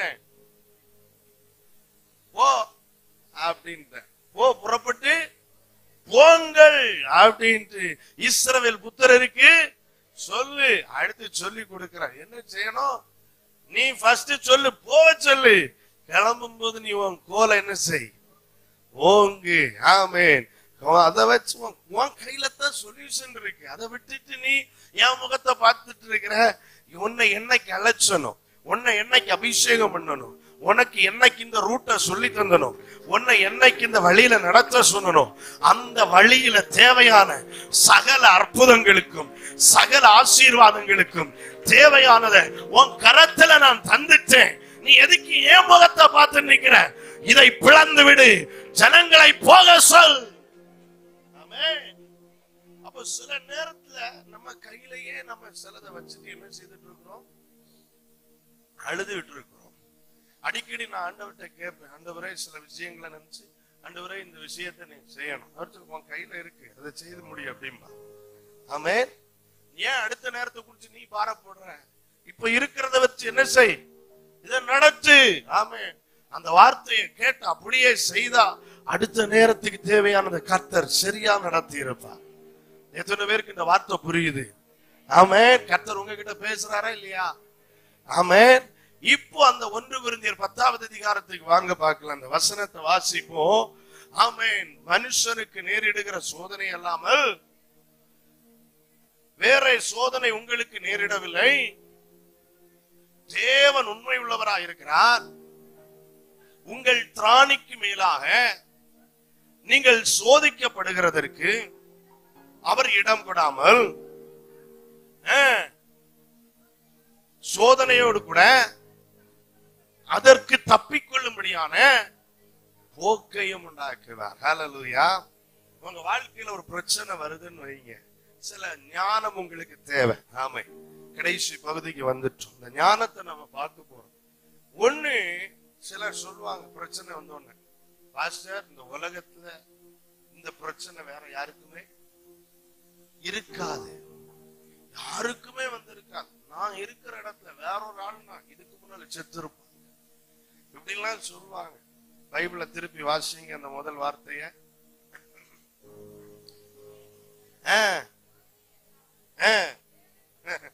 ஆண்டவர் சொல்றார், எப்பா நீ நிறுத்து, முதல்ல உனக்கு வந்த சோதனை தூதனுக்கு வர்றதெல்லாம் உனக்கு வரல, மனுஷருக்கு. அப்படின்னா புதுசா ஒரு சோதனை நமக்கு என்ன செய்யல.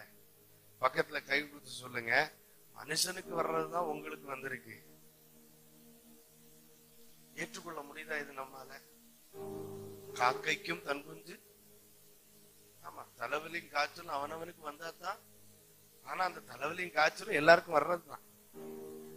எனக்கு வரும்போது எனக்கு பெருசு, அவருக்கு வரும்போது அவருக்கு அவ்வளவுதான். அதனால ஆண்டவர் சொல்றார், இது நடுவுல போய் இந்த அழுதுகிட்டு இருக்காத நீ, மனுஷனுக்கு வர்றதுதான் நமக்கு வந்திருக்கு.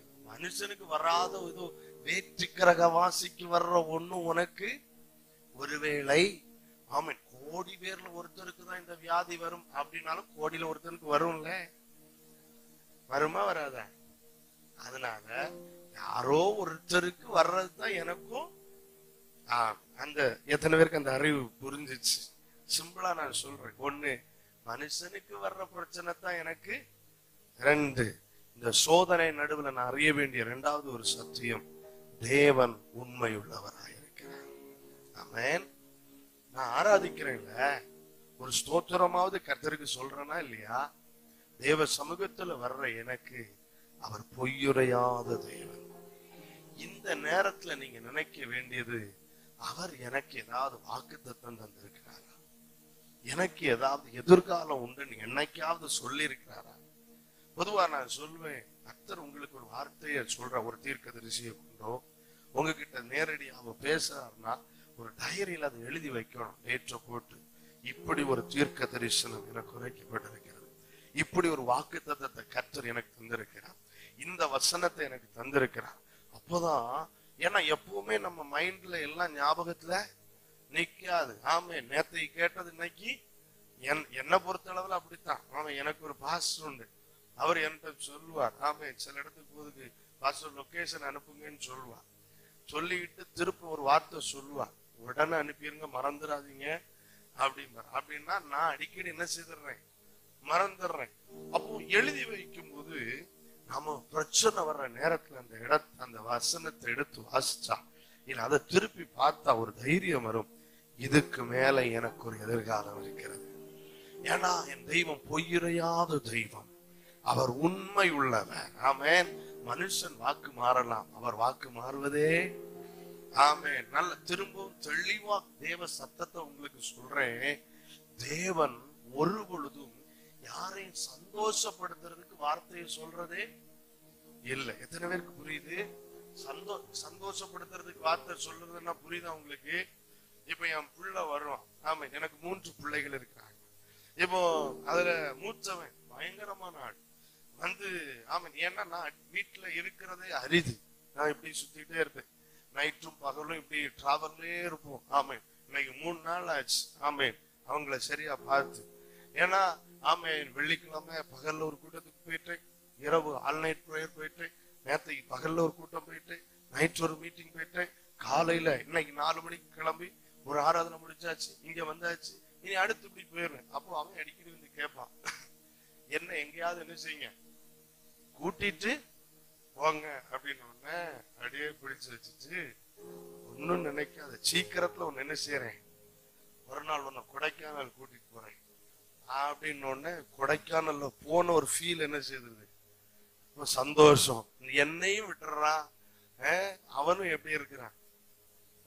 நம்ம நினைச்சு சொன்னாலும் எப்பவுமே நம்மளால என்ன செய்ய முடியாது, கூட்டிட்டு போக முடியாது. அவன் சொல்லுவான், லீவு கிடைக்கிற அன்னைக்கு, அப்பா இன்னைக்கு எனக்கு லீவு, அன்னைக்கு தான் எனக்கே வேலை இருக்கும். ஒரு லீவு நாள்ல கூட்டம் இல்லாத நாள் இருக்கா பாருங்க, அன்னைக்கு தான் நமக்கு வேலை இருக்கும். அப்போ அது நடக்காது. அப்போ இப்படி ஆண்டவர் யாருக்கும் என்ன செய்ய மாட்டார், சொல்ல மாட்டார். நான் மட்டும் சொல்றேன் நினைக்காதீங்க, இங்க இருக்கிற பலரும் இப்படிதான் நம்ம என்ன செய்யறோம், வாழ்க்கையை ஓட்டுறோம். அந்த நேரத்தை தாண்டோம்னா ஏதாவது என்ன செய்துறது, ஆசை காட்டியே இப்படி வாழ்க்கைய முடிச்சிடுறோம். இப்போ ஆண்டவர் இப்படி யாரையும் மகிழ்விக்கிறதுக்கு சொல்ல மாட்டார், அவர் சொன்னார் அதை செய்வார். தாவீதை பார்த்து சொன்னாரு. அவன் தாவீது ஒரு கேள்வி கேட்டான், ஆண்டவரே நான் செத்துறேன், திடீர்னு மரிச்சிருவேன், ஆனா இப்படி ஒருத்தன் இருந்தேன்ட்டு நீர் எப்பொழுதும் நினைக்க வேண்டும். ஒருவேளை என் பிள்ளை வந்து தப்பு பண்ணுவான், துன்மார்க்கமான வழியில நடப்பான், அன்னைக்கும் இந்த சிங்காசனத்துல என் சந்ததியில ஒருத்தனை உட்கார வைக்கிறதுக்கு நீர் என்னை நினைக்க வேண்டும். அப்போ அவனுக்கு ஒரு உடன்படிக்கை பண்ணி கொடுத்தா, ஆமே, உலகம் முடிகிறது வரைக்கும் உன் சந்ததியில ஒருத்தன் அரசாளுவதற்கு இல்லாமல் போக மாட்டான். தெளிவா கவனிங்க. எத்தனை வருஷம் ஆயிடுச்சு, 4000 வருஷம் ஆயிடுச்சு, இன்றைக்கும் கர்த்தர் அதை செய்துகிட்டே இருக்கிறார். ஒரு வார்த்தையை உன் குடும்பத்துக்கு சொல்றாருன்னா அதை செய்வார். ஒரு வார்த்தையை உன் தலைமுறைக்கு தர்றாருன்னா அதை செய்வார். ஒரு வார்த்தை உனக்கு தர்றாருன்னா அதை செய்வார். நீ அழுதுகிட்டு இருந்தா அந்த வாக்குத்தத்தை இழந்து போவேன். வாக்குத்தத்தப்படி உண்மை உள்ளவர் அவர்.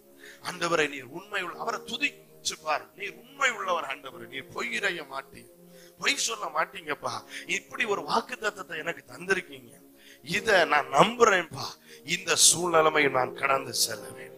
ஆமென். இப்போ ஊழியம் செய்துட்டு இருக்கிற இப்போவே ஊழியம் செய்த எனக்கு எவ்வளவு நெருக்கடிகள், எவ்வளவு பிரச்சனைகள் இருக்கு. ஆமென். நான் அழணும்னா உங்களை எல்லாரையும் விட நிறைய அழ வேண்டியது நான் தான் அழணும். அவ்வளவு பிரச்சனைகள் மத்தியில இருக்கும் பொழுதும் சந்தோஷமாய் தேவனுடைய ஊழியத்தை செய்ய காரணம் என்ன தெரியுமா? அவர் தந்த வாக்குத்தத்தங்க. ஆமென். நம்முடைய வாசனையை கெடுக்கிற எத்தனை பேர் எழும்பலாம், ஆனா என்னை வாசனையாய் வைப்பேன்னு சொன்ன ஒரு தெய்வம் மாத்து. 1 கோடி பேர் எனக்கு விரோதமா பேசலாம், ஆனா ஒருத்தர் என்னை பத்தி பேசி இருக்கிறார். ஆமென். ஒருத்தர் எனக்கு வாக்கு பண்ணி இருக்கிறார். 1 கோடி பேரின் வார்த்தை எனக்கு முக்கியம் அல்ல, என்னை அழைத்தவரின் வார்த்தை எனக்கு முக்கியம். அவர் ஒரு பொழுதும் பொய் சொல்லவே மாட்டார். அவர் உண்மை உள்ளவர். 3வது அந்த வசனத்துல நம்ம ஒண்ணு மனுஷனுக்கு வர்றதுதான் எனக்கு வந்திருக்கு. 2வது என் தேவன் உண்மை உள்ளவர். 3 உங்கள் திராணிக்கு மேலாக நீங்கள் சோதிக்கப்படுவதற்கு அவர் இடம் போதும். ஆமென். 3வது உங்க திராணிக்கு மிஞ்சி, பலத்துக்கு மிஞ்சி சோதனை வராது. ஆமென். நம்ம சொல்லுவோம் என்னால தாங்கவே முடியல. ஆமென். ஆனா தாங்கிட்டு தானே பேசுறோம். என்னால தாங்க முடியலன்னா உயிரோட நான் என்ன செய்ய மாட்டேன். ஆமென். என் இருதயம் தாங்குற சக்தி குறைவன்னா நான் கேட்கிற வார்த்தை இல்ல, நான் அனுபவிக்கிற பிரச்சனை எனக்கு ஆபத்தானதுன்னா நான் மரிச்சிருவேன். என் இருதயம் என்ன அப்படியே ஜீவனை விட்டுரும். ஆனா இப்பவும் உயிரோட இருக்கிறோம்னா அர்த்தம் என்ன? தாங்க திராணி நல்லா ஒரு அளவுக்கு ஒரு ஸ்கேல் உங்களுக்கு தர்றேன். அதிகம் பிரச்சனை இருக்குன்னா நீங்க அதிக திராணி உள்ளவங்கன்னு அர்த்தம். ஆமென். ஐயோ அவங்களுக்கெல்லாம் பிரச்சனை இல்லை, அப்ப பிராய்லர் கோழியா இருப்பாங்க அவங்க. ஆமென். நான் பிரச்சனையின் மத்தியில் வாழ்றேன்னா நான் நல்ல நாட்டுக்கோழி. ஆமென். பிராய்லர் கோழியை கூட்டுக்குள்ளதான் என்ன செய்ய முடியும்? ஆமா, அது குறிப்பிட்ட காலம் தான், அதுக்கு அடுத்து அது எங்க போயிரும்? ஆமா. ஆனா மற்ற நாட்டுக்கோழி அப்படி இல்லை, அது பாட்டுக்கு மரத்துக்கு ஏறும், எங்க போகும், மழையில நனையும், என்ன நனையும், எதையும் சாப்பிடும், பிரச்சனையே. ஆமென். பிராய்லர் கோழினா பிரச்சனை வரண்டான்னு சொல்லுங்க. இல்ல, நான் திடகாத்திரமானவன் என்றா சோதனை வரட்டும் நான் தாங்குறேன். ஆமென். ஒரு ஆட்டுக்குட்டிய கொண்டு மர டிப்போ, ஆமென், மரம் இல்ல கொண்டு, ஆமென், ஒரு 10 டன் இல்ல 2 டன் உள்ள ஒரு தடிய தூக்க சொல்லுவோமா? ஏன்? அதால முடியாது. அது ஒரு சுள்ளி பிறகு கூட என்ன செய்யாது. ஆனா ஒரு யானையை கொண்டு நிறுத்தி என்ன செய்வோம்? அதுக்கு 4 அடிய போட்டாது என்ன செய்வோம்? ஆமா, அது தூக்கிரும். ஏன்? அதற்கு பலத்துக்கு தகுந்த சோதனை அதற்கு. ஆமென். மெழுகுக்கு அதுக்கு தகுந்த சூடு. ஆமென். பொண்ணுக்கு, ஆமா, பொண்ணு உருகணும்னா 2200 செல்சியஸ் வேணுமா? அது நல்லா உருகி வரணும்னா நினைச்சு பாருங்களேன். அப்ப அவ்வளவு நீ பொண்ணானால் வேதம் சொல்லுது, நீ சோதிக்கப்பட்ட பின்பு, ஆமா, சுத்த பொண்ணாக, அப்படி சுத்த பொண்ணாக விளங்கணும்னா மெழுகு மாதிரி எல்லாம் பட்டா எத்தனை பேருக்கு புரியுது? நீங்க பொண்ணுன்னா அதிக சூடு தேவை, அப்ப அதிக சோதனையும் எத்தனை பேருக்கு புரியுது? என்ன பாஸ்டர் வந்து ஆண்டவர் உங்களை விடுவிக்கிறார் அப்படின்னு சொல்லுவீங்கன்னு பார்த்தா சோதனைய மெச்சி பேசிட்டு இருக்கீங்க. சோதனை நமக்கு செய்யற நன்மை வேற எதுவும் செய்யாது. ஆமென். அநேக பாடுகள் வழியாகத்தான் நாம் பரலோகத்துக்கே போறோம். அப்போ எனக்கு அதிகம் தாங்குற திராணி இருக்குன்னா அதிக பிரச்சனை என்ன செய்யும்? வரும், அதிக சோதனை இருக்கும். அப்ப நம்ம சொல்ல வேண்டியது என்னத்துக்கு வந்திருந்து அழுதுட்டு இருக்க கூடாது. ஆண்டவரே, நீர் சகிக்க தந்த பலத்துக்காக ஸ்தோத்திரம், நீர் எனக்கு தந்திருக்கிற திராணிக்காக ஸ்தோத்திரம். ஆமென். நம்ம ஆராதனை இன்னும் கூடணும். ஏன்? அவங்களால தாங்க முடியாதது என்னால தாங்க முடியுது. ஆமென். பாருங்க, ஆமென், ஜிம்ம பத்தி எல்லாம் நம்ம தெரியாத ஆள் கிடையாது. அங்க வெயிட் லிஃப்டிங் இல்லையா, அதிக வெயிட்ட தூக்குனா அவங்க பெரிய ஆளு. ஆமென். அந்த முறைப்படி தூக்கிட்டா பெரிய ஆளு தான். கொஞ்சம் வெயிட் தூக்குனா அவங்க, ஐயோ, இங்கெல்லாம் நம்ம வெக்கமா இருக்கும். பாரு, ஆமென். ஒருத்தர் ரிட்டையர்ட் ஆயிட்டார். அவரு வெயிட் தூக்குவார் பார்க்கணும். வந்து சர்வசாதாரணமா தூக்கிறார். அப்போ ஒரு நாள் ஒரு மாஸ்டர் கேட்கிறார் அவர்கிட்ட, நீங்க ஒரு 75 கிலோ போடுறீங்களா? அவர் சொன்னார், காலைல 5 மணிக்கு 100 கிலோ போடுறேன். அவர் ரிட்டையர்ட் ஆன ஆளு. ஆமே, முடியெல்லாம் நிறைச்சிருக்கு. அவரு விளையாட்டுக்கு தான் சொன்னாருன்னு பார்த்தா வந்தா சும்மா அப்படி தூக்கிட்டு அப்படி நிக்கிற. எல்லாரும் தூக்கிட்டு அப்படி கீழே போடுவான். இவர் தூக்கிட்டு அப்படியே என்ன செய்யறார், கிட்ட நின்னவெல்லாம் போயிட்டான். இந்த நேரம் நம்ம தூக்குனா நமக்கு கேவலம். ஆமே, அப்போ நமக்கு தாங்குற சக்தி அதிகம்னா நிறைய பிரச்சனை இருக்குன்னு வைக்கப்படாதீங்க. கர்த்தர் தாங்குற சக்திய எனக்கு நிறையவே தந்திருக்கிறார். ஆமென். காண்டா மிருகத்தின் கொம்புக்கு ஒத்த பலன். ஆமென். மான் கால்களுக்கு ஒத்த பலன். ஆமென். எனக்கு கர்த்தர் தந்திருக்கிறார். ஆமென். சில நேரத்துல கரடு முரடானவைகள் மேல ஓட வைக்கிறார். என் காலு ஒன்னும் செய்யலையே. முள்ளுகள் மேல ஓட வைக்கிறார், என்ன சேதப்படுத்தலையே. ஆழங்கள்ல பிரயாணப்பட வைக்கிறார், எனக்கு ஒன்னும் செய்யலையே. வருத்தம் தான், வேதனை தான். ஆனா அது என்னை ஒன்றும் செய்ய முடியவில்லையே, அதால என்ன சேதப்படுத்த முடியலையே. எத்தனை பேர் சொல்றீங்க, எனக்கு கர்த்தர் கொடுத்த பலனுக்காக ஸ்தோத்திரம், எனக்கு கர்த்தர் கொடுத்த திடகாத்திரத்துக்காக ஸ்தோத்திரம், எனக்கு கர்த்தர் கொடுத்திருக்கிற தைரியத்துக்காக ஸ்தோத்திரம். ஹல்லேலூயா. கர்த்தர் உண்மை உள்ளவன். 2 பலத்துக்கு மிஞ்சி ஒண்ணுமே. அங்க ஒரு வார்த்தை இடம் கொடாமல். இடம் அப்படின்னு அர்த்தம் என்ன? அவர் பர்மிஷன் கொடுத்தா தான் இது வரும். அடுத்த அறிவு. ஆமென். ஒரு வசனத்துக்குள்ள எவ்வளவு இருக்கு பாருங்க, இன்னும் பேசலாம். ஆமென். அவர் இடம் கொடுத்தா தான் சோதனை வரும். அப்படின்னா நீங்களே சொல்லுங்க, நம்ம வாழ்க்கையில வந்திருக்கிற சோதனை எல்லாம் யார் இடம் கொடுக்கணும்? நீங்க சொல்லிருங்களேன். கர்த்தர். ஆமா, பிசாசு. பிசாசு கொண்டு வரட்டுங்க. பிசாசு என்ன செய்யட்டும்? கொண்டு வரட்டும். ஆனா அதுக்கு அளந்து கொடுக்கிறவர் என் ஆண்டவர். யோபுவினுடைய வாழ்க்கையில பிசாசுக்கு ஒரு ஆசை, நீர் அவனையும் அவனுடைய எல்லாவற்றையும் என்ன செய்திருக்கிறீங்க? ஆமா, பார்க்க கூட முடியல. உனக்கு என்ன செய்யணும்? பார்க்கணும், அவ்வளவுதானே. நான் என்ன செய்யறேன்? ஆண்டவர் சொல்றாரு பாருங்க, பெர்மிஷன். நம்மளை பத்தி அங்க நடக்கிற கான்வர்சேஷன் இதெல்லாம் நான் பெர்மிஷன் தர்றேன். உங்களை நம்பித்தான் அவர் அனுமதி கொடுக்கிறார். அப்போ சொல்றார், தந்துட்டேன், அவனுடையது எல்லாத்தையும் தந்துட்டேன். ஆனா ஒண்ணு, அவனை மட்டும் என்ன செய்யக்கூடாது? தொடக்கூடாதுன்றார். பாருங்க. ஆமே, சாத்தான் கூட கீழ்படிஞ்சுதான் ஆகணும். நம்ம சாத்தான பெருசா யோசிச்சுட்டு இருக்கோம். ஐயோ பிசாசின் தொந்தரவு, ஐயோ போராட்டம், ஐயோ இல்லைங்க. ஆமீன். ஆண்டவருடைய சமூகத்துல அவர் அளந்து கொடுத்த அளவுதான் அவனால பிரவேசிக்க முடியும். இல்லன்னா என்னைக்கும் இங்க இருக்கிற நிறைய பேர் அவன் சாப்பிட்டுட்டு போயிருப்பான். ஆமென். எத்தனை தடவை சொன்னா, இல்ல கொண்டு தான் போவேன், கொண்டு தான் போவேன்னு. கொண்டா போனா இல்ல, நம்ம தான் கொண்டு வந்திருக்கோம். ஒரு அல்லேலூயா சொல்லுங்க பாக்கலாம். ஆமா, ஏன் நமக்கு ஆமென் ஆண்டவர் நம்மில் ஒரு அளவை போட்டுதான் கொடுக்கிறார். நீ இதை செய்யலாம், இதை செய்யக்கூடாது, இதை தொடலாம், இதை தொடக்கூடாது. பொருளாதாரத்தை தொடு, அவனை தொடாத. இல்ல அவனை தொடு, பொருளாதாரத்தை என்ன செய்யாத, தொடாத. இல்ல அவங்களை தொடு, பிள்ளைகளை என்ன செய்யாத, தொடாத.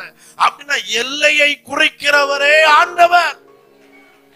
அவரை ஆராதிக்கிற தேவ பிள்ளைகளுடைய வாழ்க்கையில் எந்த பிரச்சனை வந்தாலும் என் தேவனுடைய அனுமதி இல்லாமல் அவர்களை சேதப்படுத்த முடியாது.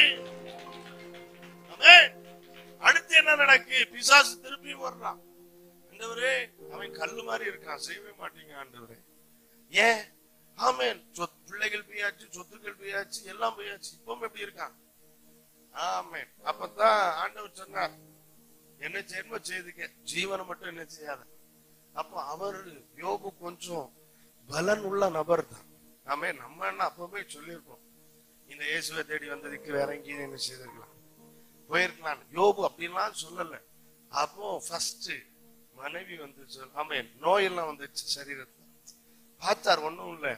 இப்ப மனைவி வந்து சொன்னா, உங்களை எல்லாம் இனி கவனிக்க முடியாது, தேவனை தூசித்து ஜீவனை இன்னும் சோத்திரம் சோத்திரம்னு சொல்லிட்டு இருக்கிறத விட, அப்ப பார்த்தா மனைவி இருந்தா இனி பழச்சிக்கலாம் நினைச்ச இடத்துல மனைவியும் இல்ல. அப்போ இந்த எல்கை எல்லாம் அளந்து கொடுத்தது யாரு? திராணிக்கு மேலாக நீங்கள் சோதிக்கப்பட அவர் இடம் கொடுக்க மாட்டார். நீங்க கடற்கரையில இருக்கீங்க, இந்த சூழ்நிலைமையில இருந்து தான் யோபு ஒரு வெளிப்பாட பெற்றா, சமுத்திரத்திற்கு எல்லையை குறித்த தெய்வம். நீங்க சொல்லுங்க, கடலுக்கு யாராவது எல்லையை போட முடியுமா? நம்ம ஆட்கள்லாம் தூண்டில் விலகு போடுறேன்ட்டு பெரிய பெரிய கல்லெல்லாம் என்ன செய்யறாங்க, ஆனா அது கொண்டு போயிருது. அதை தாண்டி என்ன செய்திருது, வந்துருது. ஆமென். பாருங்க, ஆனா நம்ம ஆண்டவர் எப்படி போட்டாராம் தெரியுமா? மணலை கொண்டு எல்லையை போட்டாராம், கடவாதிருக்கும் எல்லையை குறைத்தாராம். சமுத்திரத்துக்கு டோர போட்டு தாழ்பால் போட்டாராம். யோபுவின் புத்தகத்துல வீட்டுல போய் வாசிங்க, சமுத்திரத்துக்கு எல்லையை குறைத்ததா. ஒரு மகா அலெக்சாண்டர் சொன்னார், இந்திய பெருங்கடலை பார்த்து, உலகத்துல நீ பிடிக்க இடம் இல்லை. அப்ப சொன்னார், கடலே சமுத்திரமே, நீயும் ஒரு நிலப்பரப்பா இருந்தால் நான் உன்னை, அப்படின்னா சமுத்திரத்தை அவரால் பிடிக்க முடியாதுன்னு அர்த்தம். ஒருத்தராலையும் சமுத்திரத்தை என்ன செய்ய முடியாது, பிடிக்க முடியாது. ஆனால் என் கர்த்தர் சமுத்திரத்திற்கு எல்லையை குறைத்திருக்கிறார் என்றால், உன் வாழ்க்கையில் வருகிற பிரச்சனைகள், சோதனைகள், வருத்தங்கள், வேதனைகள், கண்ணீர்கள் எல்லாவற்றிற்கும் ஒரு எல்லை நிச்சயமா இருக்கும். ஒரு தீர்க்க தரிசனமா ஒரு வார்த்தையை சொல்றேன், உன் வாழ்க்கையில நீ ஆராதிக்கிற தெய்வத்தை தவிர எல்லாமே எல்லைக்குட்பட்டதுதான். எல்லாவற்றிற்கும் ஒரு எல்லை உண்டு. ஆமென். எல்லாத்துக்கும் மேல ஒரு சத்தியம் இந்த வசனத்துல என்னன்னா, எல்லாத்தையும் நீ தாங்கிக் கொள்ளத்தக்கதாக தப்பும் போக்கை உனக்கு உண்டு பண்ணுவாரா. ஆமென்.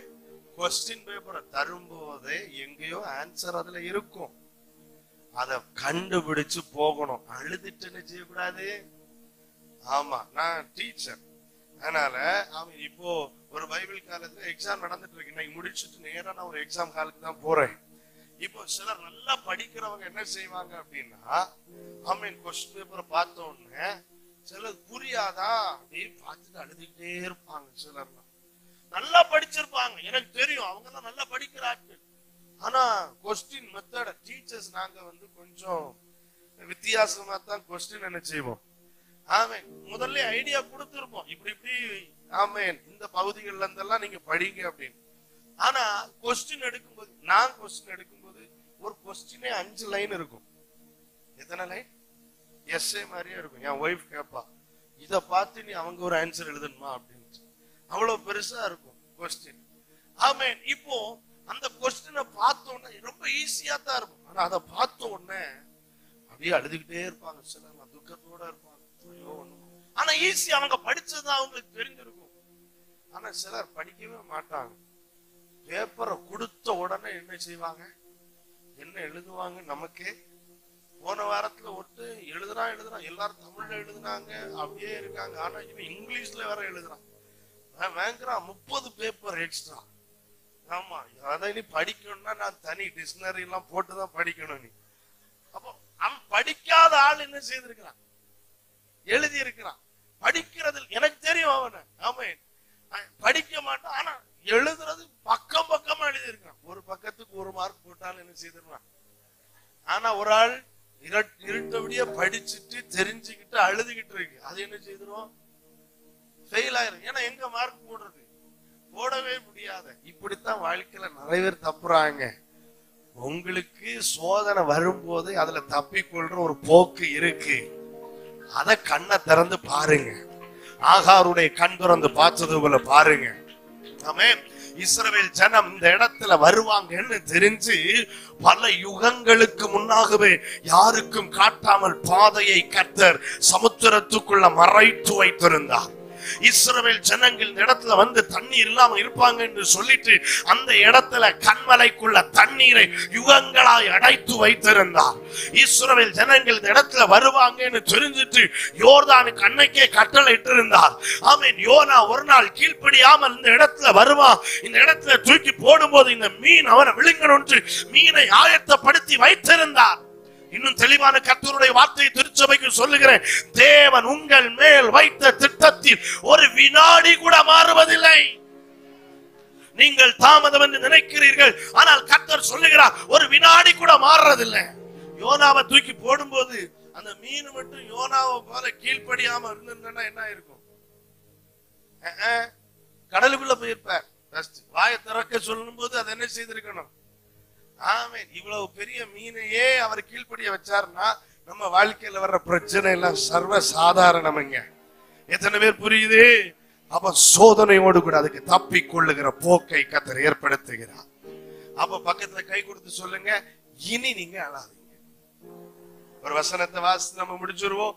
ஏசாயாவின் தீர்க்கதரிசன புஸ்தகத்தை எடுத்துக்கொள்ளுங்க. ஏசாயாவின் தீர்க்கதரிசன புஸ்தகம் 30:19.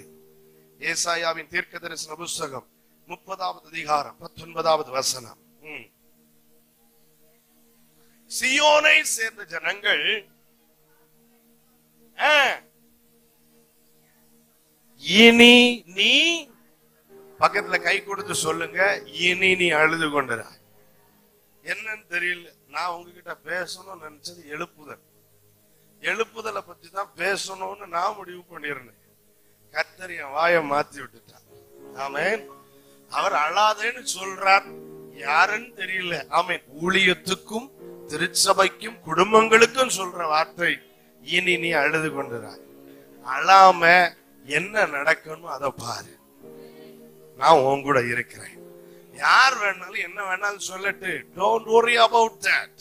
அதை கேர் பண்ணாத. அழைத்தவ நான் உண்டு, உனக்கு கட்டளையிட்ட நான் உண்டு, உனக்கு வார்த்தையை தந்த நான் உண்டு, உன்னை வாழ வைத்த நான் உண்டு. இதுவரையும் உன்னை தப்ப பண்ணினா இன்னும் தப்ப பண்ணுவேன். இதுவரையும் உன்னை வாழ வச்சேன், இன்னும் வாழ வைப்பேன். இதுவரையும் உன்னை ஆமென் உயர பண்ணினேன் என்றால் இன்னும் உன்னை உயர பண்ணுவேன். இதுவரைக்கும் நீ ஒரு தேவனுடைய மனிதன் என்பதை நான் விளங்க பண்ணினேன். ஆனால் இனி வருகிற நாட்களில் என் மகிமையை உன் மூலம் நான் தேசத்திற்கு விளங்க பண்ணுவேன். அதை தடுப்பவன் யார்? கரமானா சக்கரா. எழுப்பி நிற்கலாமா தேவ சமூகத்துல? அப்படியே அர்ப்பணித்து கர்த்தருடைய திருமுகத்துக்கு முன்பாக எல்லாரும் தேவ சமூகத்துல நம்மை அர்ப்பணித்து ஒப்பு கொடுக்கலாம். வேகமா எழுப்புங்க பார்க்கலாம், நம்முடைய நேரம் முடிகிறது. ஹல்லேலூயா. எல்லாரும் கண்களை மூடுங்க. சர்வ வல்லவர் நம் நடுவில் இருக்கிறார். நீங்க வார்த்தைகளை கேட்டுக்கொண்டிருந்த பொழுதே எப்படி வார்த்தை உங்களுக்குள்ள போச்சோ ஆவியானவர் உங்களுக்குள்ள போய் இருக்கிறார். ஆமென். எத்தனை பேர் என்கிட்ட ஆண்டவர் பேசினார்னு நினைக்கிறீங்க? பேசினா மட்டும்தான் கை உயர்த்தணும். ஆமென். ஆமென். அப்படின்னா உங்களுக்குள்ள ஆவியானவர் பிரவேசித்திருக்கிறார். இந்த வார்த்தை கிரியை செய்திருக்கிறது. உங்களை இன்னைக்கு விடுவிச்சாச்சு ஆல்ரெடி. இனி அவர் விடுவிக்க போறதில்லை. Already he has delivered you. ஏற்கனவே உங்களை விடுவிச்சுட்டார். பாருங்க, துக்கத்தோட வந்த சிலர் இன்னைக்கு நல்ல மகிழ்ச்சியா இருக்கிறீங்க, நல்ல சந்தோஷப்படுறீங்க இன்னைக்கு. ஆமே, ஏன்னா கர்த்தர் சத்தியத்தால உங்களை விடுவிச்சிருக்கிறார். ஆமென். கண்களை மூடி பரலோகத்தின் தேவனை நோக்கி பாருங்க, பார்க்கலாம். ஹல்லேலூயா. நீ நம்ப பண்ணின உந்தன் வாக்குகளை நினைத்து நிறைவேற்றுவே. நீர் நம்ப பண்ணின உந்தன் வாக்குகளை நினைத்து நிறைவேற்றுவே. மறவாமல் நினைப்பவரே இயேசையா நிறைவேற்றி இயேசுவே. மறவாமல் நீங்க தான் இன்னைக்கு ஆராதிக்கணும். இயேசையா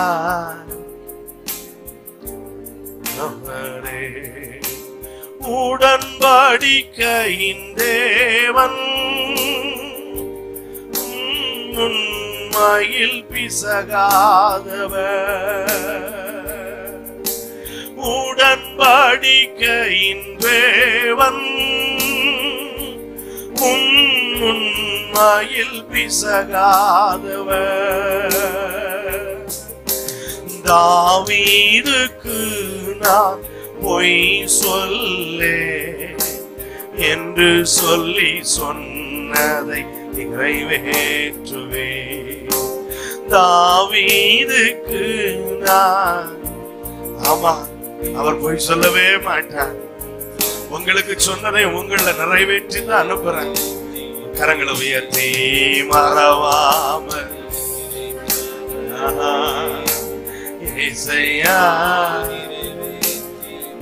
மகிமையானவரே தெய்வமே மறவாமல்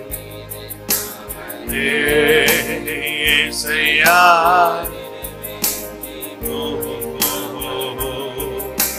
சொன்னதை செய்து முடிப்பே நீர் முடித்து தீர்க்கும் மட்டும் கைவிட மாட்டேன் சொன்னதை செய்து முடிப்பே நீர் முடித்து தீர்க்கும் மட்டும் கைவிட ஓ என் கையை கொண்டு தொடங்கினதெல்லாம்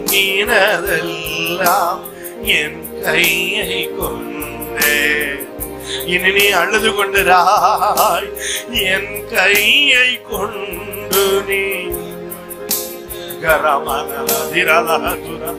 அந்த கரங்களை உயர்த்தி சொல்லுங்க என் கையை கொண்டு என் கையை கொண்டு நீ எல்லாத்தையும் நீங்க செய்து முடிப்பீங்கப்பா. இந்த திருச்சபைக்கு தந்த தரிசனம், ஊழியருக்கு கொடுத்த தரிசனம், குடும்பங்களுக்கு தந்தது என் கையை கொண்டு. இந்த உயர்த்தப்பட்ட கரங்கள் மேல கர்த்தருடைய மகிமை வெளிப்படுகிறது, கர்த்தருடைய பிரசன்னம் வெளிப்படுகிறது.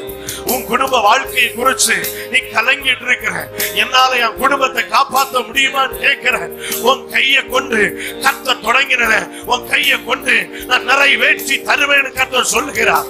எஸ் ஆமே, நீ காற்றையும் காண மாட்டா, நீ மழையையும் காண மாட்டா, ஆனாலும் நீ வெட்டி வைத்திருக்கிற கர்த்தருடைய வழி நடத்துதலின்படி நீ வெட்டி வைத்திருக்கிற இந்த பள்ளத்தாக்குகள் தண்ணீரினால் நிரப்பப்படும், தண்ணீரினால் நிரப்பப்படும்.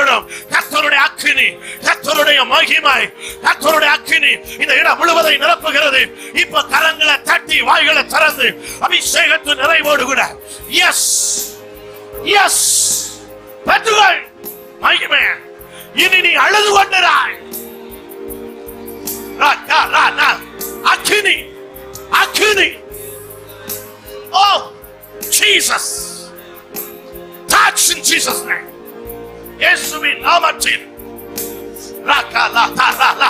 வானங்கள் திறக்கப்பட்டிருக்கிறது. உனக்காகவே வானங்கள் திறக்கப்பட்டிருக்கிறது.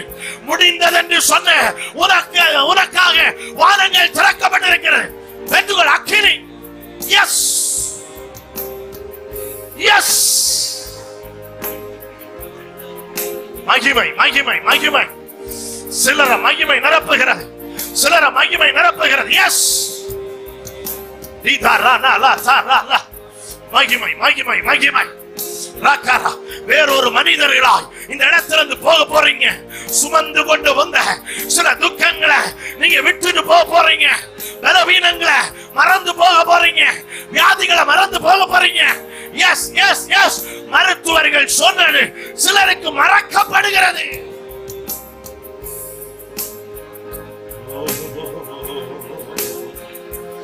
Thank you, thank you, Pa. Thank you, Pa. Thank you, Pa. நன்றி. மறவாமல் நினைப்பவரே இயேசையா. எங்களை நினைச்சீங்களாப்பா? நீங்க எங்களை நினைச்சீங்களா? மறவாமல் நினைப்பவரே இயேசையா நிறைவேற்றி. கொஞ்சம் சத்தத்தை உயர்த்தி சொல்லுவீங்களா? மறவாமல் மறவாமல் நினைப்பவரே இயேசையா. சில சாபத்தின் பிடியில் இருந்து கர்த்தர் சில பிள்ளைகளை விடுவிக்கலாம். என்னை நீ நினைக்க மாட்டீரா என்று நேற்று இரவிலும் நீ கதறினாள். உன்னை நினைத்து தான் நான் வந்திருக்கிறேன். இந்த இடத்துல உன்னை விடுவிக்கவே நான் வந்திருக்கிறேன். என் நீதியின் வலக்கரம் உன்னை தாங்கும். ஓ ராகரானா தாரா ரிபா கத்துனா ரிபாலா சத்தரா. S S. இதுவரையும் இல்லாத ஒரு மகிமையின் அசைவு இந்த இடத்துல சிலருக்குள்ள விடுதலையாய் வெளிப்படுகிறது. எஸ். பாவத்தின் அதிகாரங்கள் அறுக்கப்படுகிறது, கட்டுகள் அறுக்கப்படுகிறது, வியாதிகள் அறுக்கப்படுகிறது. Be healed in Jesus name. கர்த்தர் உனக்கு முன்னே போயிருப்பார். உன் துக்க நாட்கள் முடிந்து போல். உனக்கு முன்னே பிரயாணப்பட்டிருப்பார். நீ உன் பிரச்சனைகளை சந்திக்கிறதற்கு முன் இந்த பகல் உன் தேவனாகிய கர்த்தர் உன் பிரச்சனைகளை சந்தித்திருப்பார். சத்துருவின் பாளையங்களுக்குள் அவர் பிரவேசித்திருப்பார். கரங்களை தட்டி மகிமையா